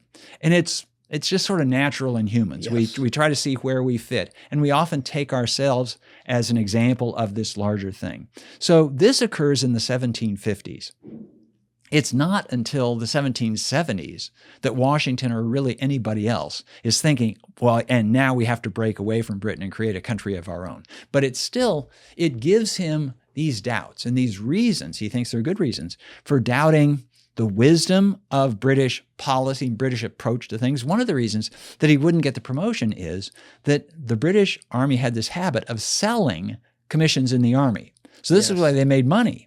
And he wasn't about to buy one. And so the commander was thinking, well, if I give him this commission, that means one less I'm going to be able to sell. So there was that aspect of it. And so it was just the British government is kind of screwed up. And if they leave us alone, that's fine. And so when Washington, essentially he retired from the military before the French and Indian War was over. But the fighting in America is largely done. Oh, I didn't realize that. It was before it was actually even officially over. Yeah, because, well, so the French and Indian War segued into what became known as the 7 Years' War. And the last couple of years of the fighting had to do with stuff in Europe, because the 7 Years' War was, in some ways, a first world war. It was fought all around the world. And a lot of it had nothing to do with what was happening in America. The British Americans had defeated their French counterparts and won all they were going to win there. So they're just waiting to see what else happens before the war is officially over. And Washington retired from the military, and he probably thought that was the end of his military career. But he was ready in case another war broke out. But he didn't think at that point, he had no reason to think the war would be against Britain. The French might make a comeback in Canada, and there would be problems again. He knew he was harbored some of that frustration. Oh, there's no question about it. Countries that lose territory in war, they're often trying to figure out how they can get it back. Now, this would actually turn out to work in Washington's favor, because when the United States did go to war against Britain, the United States wanted to get the French to ally with the United States against Britain. And one of the things they held out was the opportunity for revenge for what the French had lost to the British at the end of the French and Indian / 7 Years' War. So when he goes away, though, and retires, because like you said, there's a gap here, over a decade at that point. Is he pretty much just going back to his land and tending it and being a farmer the whole time? That's it, essentially. Washington, when Washington thought of himself, he thought of himself, the things that he was good at, the things that he liked to do. He thought of himself, the base value was essentially farmer. Now, farmer as in plantation owner, and farmer in this case includes managing a bunch of slaves and free laborers and so on. But he's a farmer. And this shows up in Washington's own record. He kept a diary, a journal of pretty much every day of his life. But his journal was not, and here's what I'm thinking, and here's my reflections on the meaning of life. It's, we planted oats in the South 40 today, and we'll see how they turn up. And we built that new dam below the watershed and such and such. It's a very practical thing, and it's a way of keeping records. It was almost a scientific approach to agriculture. And he did read agricultural journals. He read sort of the latest because he considered himself an enlightened farmer. That's one thing. When he was young, Virginia was still a large producer of tobacco. Tobacco was the cash crop that had saved the Virginia colony in the early 1600s. They needed cash to support it, and the Indians showed them how to grow tobacco, and they grew tobacco, and they hooked people in England and elsewhere in Europe on tobacco and saved the colony. But tobacco is really hard on soil, and especially if you don't have much in the way of artificial fertilizers. So by the time Washington came along 100 years later, much of the soil in Virginia wasn't producing good yields in tobacco. And so Washington, having consulted the literature and other people who were expert in the subject, he decided we got to get out of tobacco, and we're going to grow wheat, and we're going to grow oats, and we're going to grow other things. And in part because of this is one of the things that contributes to Washington's evolution in his thinking about slavery. Because one of the reasons that slavery was so common in the South, but not in the North, was that the agriculture in the South was labor intensive for very long periods of the year. Tobacco in particular was a crop that has a long growing season, and it requires great preparation in the fields before the season begins, and cultivation and curing and other processing of the product after the season's over. And so if you have work for basically manual labor that has to be done for 11 out of the 12 months of the year, then slavery, just on economic grounds, slavery is more appealing than it is if you have an economy that requires the same kind of labor but at intermittent times for a shorter period. Because in those cases, strictly on economic grounds, leave ethics aside, you want to be able to hire the people when you need them and then not have to pay for their support when you don't need them. And so as he shifted into wheat and oats, wheat, for example, requires intensive work for 2 weeks when you plant the crop in the spring. And then basically you just go away and come back for 2 weeks intensive when you harvest it. And there's a little bit of processing involved. And so as Washington moved out of tobacco into these other crops, for the first time, he could say, well, you know, slavery for me is no longer economically necessary. So it raises possibilities. And in the last decade of his life, Washington was trying to figure out how he was going to sell off some of the property at Mount Vernon because he needed the cash. He had a cash flow problem. He had lots of land, but he wasn't generating much cash. But he could generate some cash and he sell the property and free the slaves who worked on the property. It never worked out for various political and economic reasons. And I should add here that Washington, even as late as the time he died, he and Thomas Jefferson and various other people thought that slavery was on its way out in the United States for the reason that I described regarding tobacco, that it was this vestige of an earlier time that was no longer suited because it had worn out the fields and everything. And only in a few years before Washington died did this guy named Eli Whitney invent the cotton gin. And what the cotton gin made possible was the growing, the economically efficient growing of a different kind of cotton that had seeds that were hard that could be pulled out of the bolls by this machine. And all of a sudden, so cotton could be sold at a lower price than other things, and so that it greatly enhanced the market. And so when Washington, for example, Washington was part of the Constitutional Convention. And at the Constitutional Convention, it was generally assumed that although slavery still existed in South Carolina, North Carolina, Virginia, places like that, it would eventually go the way it was already going in Virginia and in Massachusetts and New York and Pennsylvania, that it would be phased out, partly because it was no longer economically as necessary as it had been before, and partly because it clashed with this new equalitarian philosophy of the Declaration of Independence. And so this is why at the Constitutional Convention, the thing they agreed on was we will end the slave trade, the import of slaves from abroad, because we won't need them anymore. And anyway, that's the worst aspect of slavery. That's the most brutal part of it. And there was really not much of a debate about that. We'll give it a 20-year grace period so people can make adjustments accordingly. But a lot of them figured, okay, we'll end the importation of slaves in 1807, which is when it finally kicked in. And then not long after that, slavery will just be gone itself. But this changed because of the cotton gin, and it opened up new territory in the Southeast and all that stuff. So cotton gave slavery a new lease on life, but Washington didn't foresee that. It's wild because also you're trying to look at this in the context of the times, and when they finished the war itself, you have that period where things are really, really tenuous, and then you have to all come together as these 13 countries, if you will, and make it all one thing, which means you have to appease different places that have different priorities. So even if you see like a trend, as you said, maybe in the more northern states where, hey, we're doing a lot less of this, the southern states are like, whoa, we're not going to be done by 1807. Right, exactly. In fact, we're getting ahead of ourselves maybe a little bit here, but a lot of people sort of criticize the Constitutional Convention for not addressing slavery and not saying, okay, we got to end slavery. They end the slave trade, but they should go the whole way and end slavery. But it essentially didn't occur to the people at the Constitutional Convention that they had any authority to do that, because you're absolutely right. They came to the Constitutional Convention as representatives of independent countries.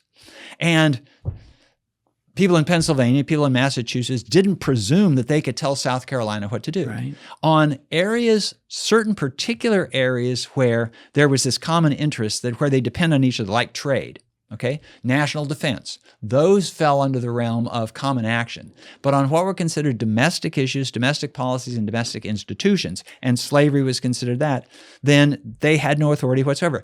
It didn't occur to people in Philadelphia at the Constitutional Convention that they should dictate to, let's say, states on what their policy of education should be. They weren't going to pass a law saying everybody has to have free private schools or free public school or free elementary schools, whatever it might be, because no, we don't do that. We can't do that. We don't do that. And I should add, even today, we still don't do that. The feds don't make policy regarding elementary schools and secondary schools. That's up to the states.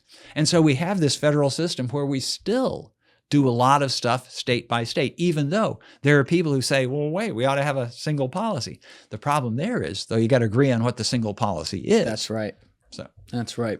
Now, going back to when Washington ends up becoming a part of the Continental Congress and eventually is named the general. Like we said, the original doubts creep in back all the way in the French and Indian War, but then he goes about his life over the next 15, 20 years. You know, as far as we know, it's not like he was saying, let's start a revolution, but he's living through the times when the Stamp Act comes in, the Townshend Acts, and then some early events happen in particularly in the early 1770s to where there are clear rebel events where people are like, we're not doing this, we're not paying for it. They make international news in some cases. When did he have his official moment where he goes, line in the sand's been crossed, let's go? It's between the Stamp Act and the outbreak of fighting in 1775. With the Stamp Act, he realizes that Americans can't rely on Parliament to have the best interests of Americans at heart. And it takes form in a measure that is particularly sensitive to people of an English history tradition, and that having to do with taxes. Because the original, sort of the big first step of the evolution of English politics and English self-government was Magna Carta way back in 1215, where the principle was established that people cannot be taxed except through their own elected representatives. And this is why the slogan, no taxation without representation, was so pointed and so effective in the American Revolution, because Parliament presumed to tax the Americans, but there were no Americans or representatives sitting in Parliament. So it didn't seem to work. Now, some of this was exaggerated. It was as much for political show as it was reality. A lot of it reflected the fact that Americans had just gotten used to governing themselves. They went off to America as colonists, and for 100 years, Parliament basically paid them no heed. And so the Virginia Company managed the affairs of Virginia, and the other companies did this, and they were most off on their own. And far away from England, they were out of touch with England, and they didn't seem to be of much value to England. So Americans sort of grew up thinking it was their natural right to be able to govern themselves. And one of the principal characteristics of governing is deciding on your taxes. Yeah. Because if somebody else can tell you to pay taxes, they can pick your pocket. And that's not self-government. And so if Americans had been used to the idea of Parliament taxing for the Americans, and the Parliament just said, well, you're represented the way, people in England are, even if you don't send representatives there, they would have been used to it, and that would have been no big deal. In fact, there was an aspect of that showed this point.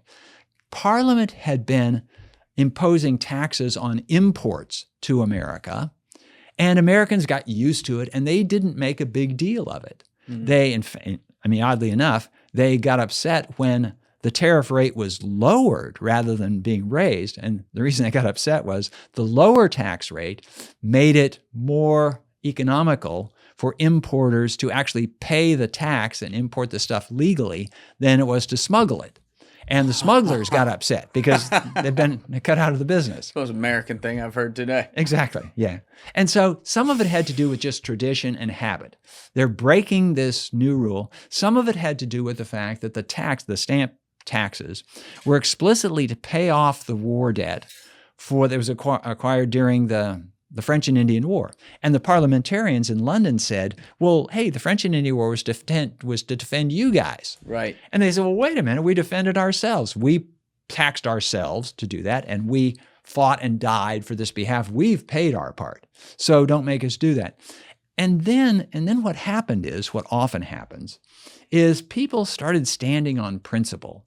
And they started saying, well, we're going to do this because we have a right to do it. And instead of saying, well, is this smart to do? Is this prudent to do? No, we have a right to do it. We're so going to do it. And it got wrapped up in politics in both America and in Britain. But focusing on Britain first, the politics in Britain was there was a group of people in Britain who said, the colonies are colonies. They're called colonies for a reason. They have to obey our laws. And if they don't, that it's sedition. It's going to lead to the end of the empire. So we have to make a point of making them pay those taxes, even if the particular taxes were maybe not the best, but still it's the principle of thing. Right. And so as soon as they started standing on principle, then they would say, okay, we're going to have to make sure those Americans, they toe the line. And some of that developed a momentum of its own. We're going to pass these laws just to show that we're going to govern those Americans. But the Americans are thinking, well, first of all, it was a bad tax. And secondly, we don't think they had the right to do it. But now they're doubling down on it. They're just making it worse. And so the expectations on each side build up other counter expectations on the other side. If somebody had said in 1765 after the Stamp Act, if you keep doing this, it's going to lead to this big war that's going to separate America from England. And if you could have really gotten their attention and make them believe that was a possibility, then they probably would have said, oh, hold on, wait a minute, that's not such a good idea. You think they ever would have bought that, though, that could happen? Under the circumstances, no, because they had no context for making the decision. But I'll give you an example where sometimes it does work.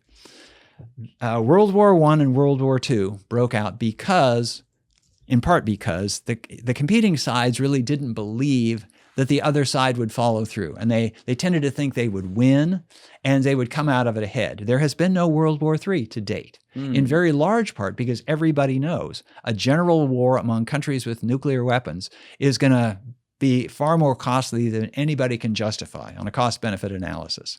And so if somehow there had been the equivalent of nuclear weapons in 1765, and say you got to pull back from the brink because otherwise, boom, then everybody's worse off. Now, in fact, that would only go so far because as it turns out, the American Revolution was good for the United States. We got this independent country. For the British, it was a bad idea. It was a really bad idea to fight it. So somebody with greater vision in Britain would have said, hey, don't alienate the Americans. Because if you do, they will break away and they will succeed in breaking away and we will have lost that. Now, there were people with vision like that, starting with Benjamin Franklin, who said, if you do this, he said, if you might send an army to America to put down the uprising in Boston, you will not find a war, but you might make a war. So he warned them about that. Other members, not of the British government itself, the ones who were the parties who weren't in power, they said, if you provoke the Americans, you're going to wind up losing this thing. That's, of course, exactly what happened. But it's easy to say that's what happened when you know what happened. The other side could have said, well, if we just stand tough, if we stand our ground, then we'll make our case and everything will be well.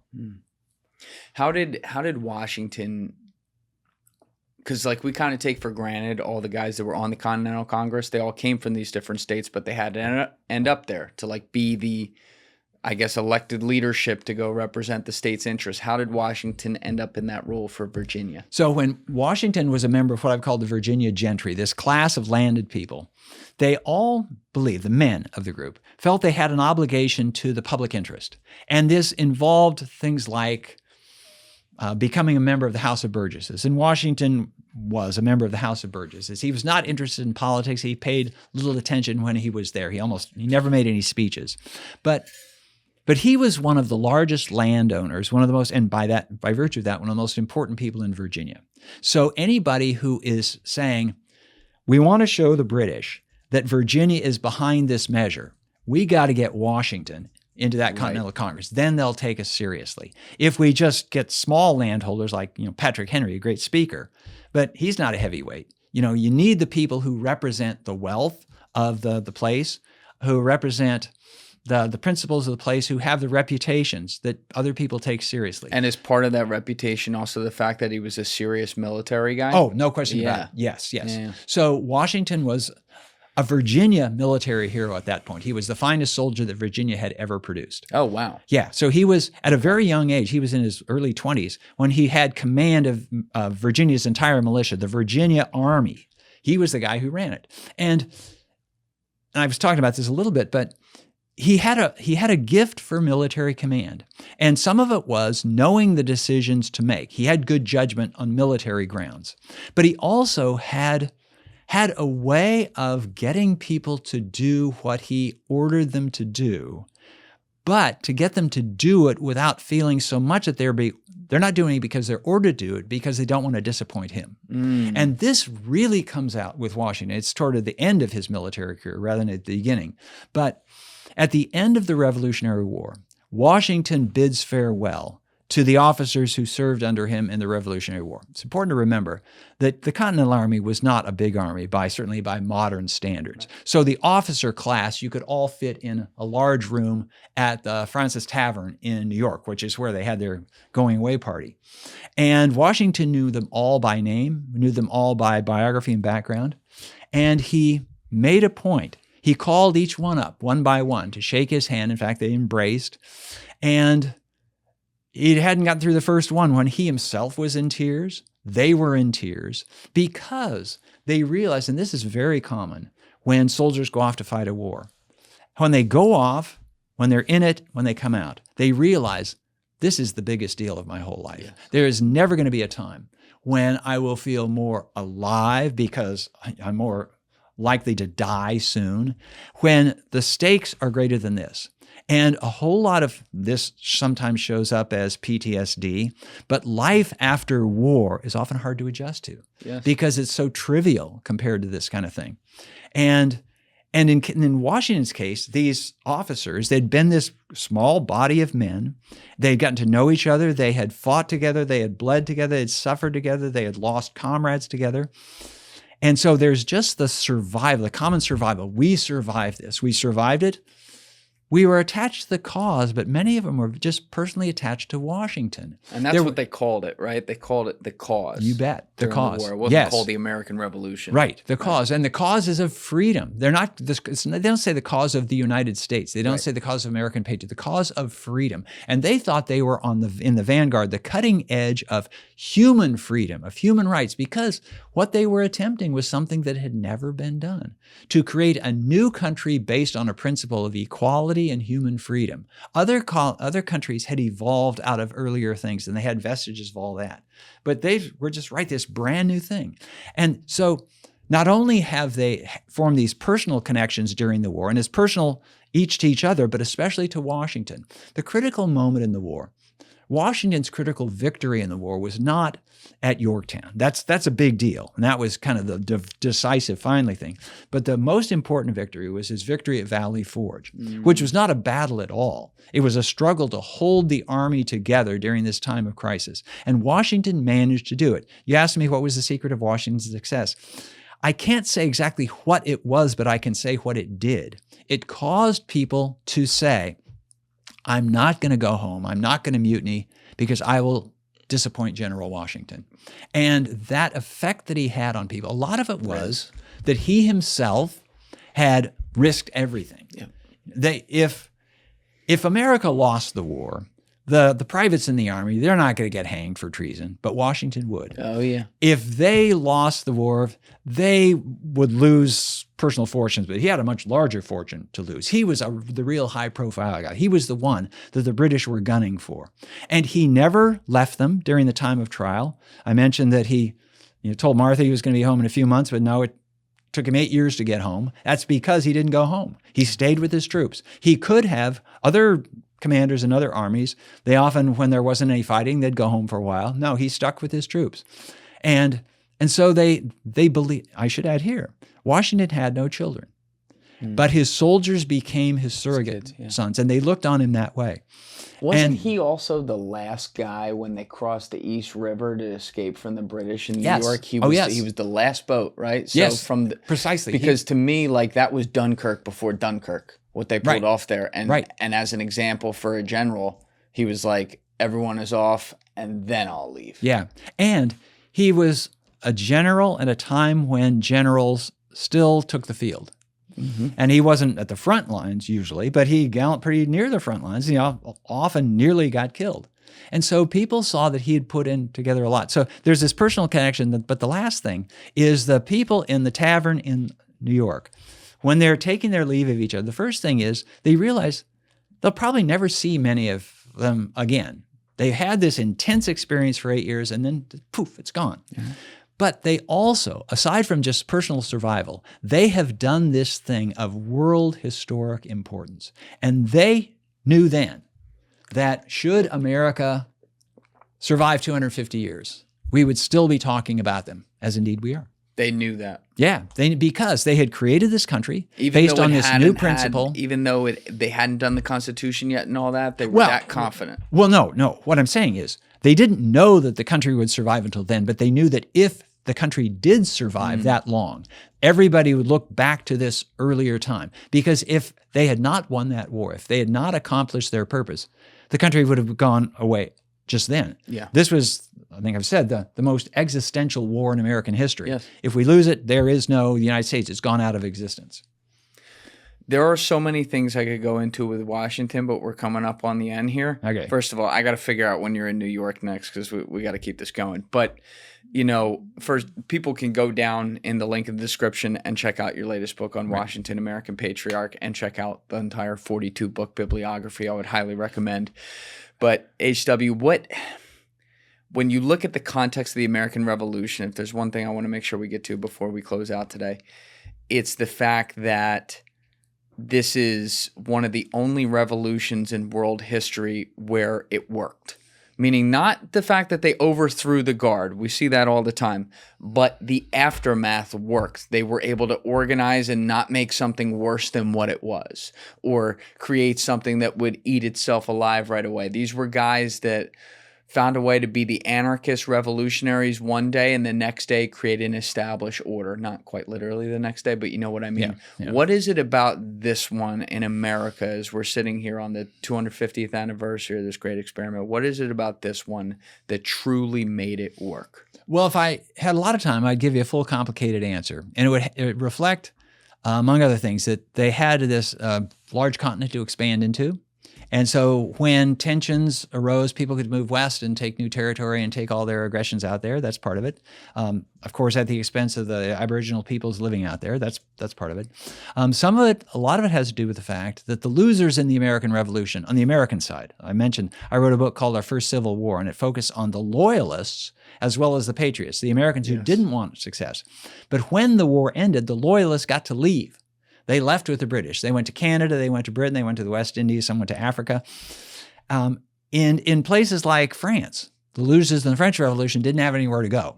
And so you settle the scores with the people who were still there. And in France, a lot of them got their heads chopped off. So there weren't executions like that in the United States because the losers were gone. There's that. But there's something else. And it has to do with the understanding that they've really created this new thing. They have created this experiment in self-government. And everybody who was involved in the creating was two parts. The revolution to get America separate from Britain, that's the self part. And then the government is first the try with the Articles of Confederation, but then this new Constitution. And once they got the Constitution up and running, and once it ran successfully for a little while, the Confederation, the Articles of Confederation was thrown over after just 6 or 7 years. The Constitution, it got going. But the people who were involved at the start, the people of the next generation, people of the generation or that, they all were aware that this country that we have, the system we have, is this experiment. It's an ongoing experiment. Right. And it's still I can still call it an experiment because the question is, can people govern themselves? This republic was new. It's not a monarchy. People had always been governed by somebody else. But can we just, as individuals, govern ourselves? We've stumbled through for a long time. We've had a couple of big breaks, like the Civil War. That was a really bad break. But we've managed to carry it this far forward.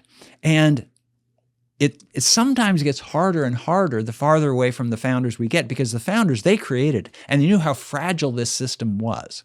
And the thing that we really should carry from their experience forward to us is to remember, this is fragile. It's tempting when something's been around for 250 years to think it's always going to be there, to think that it was inevitable, it was going to turn out there. It wasn't inevitable.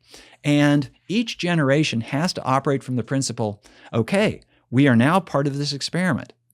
We better not screw it up. Mm-hmm. And it's a pretty negative counsel to make to people, but really that's at the heart of it. Give the experiment the respect to handle it carefully. You can't just beat it up. You can't, it's like being in a relationship. You abuse the other partner in your relationship, think, they're never going to go away. Right. But they can. And so we could lose it. I mean, this experiment it's a kind of experiment that never will be a success definitively, because as long as it keeps going, it might fail the next year. So it's on us to just keep this going for another generation. the next generation take it from there.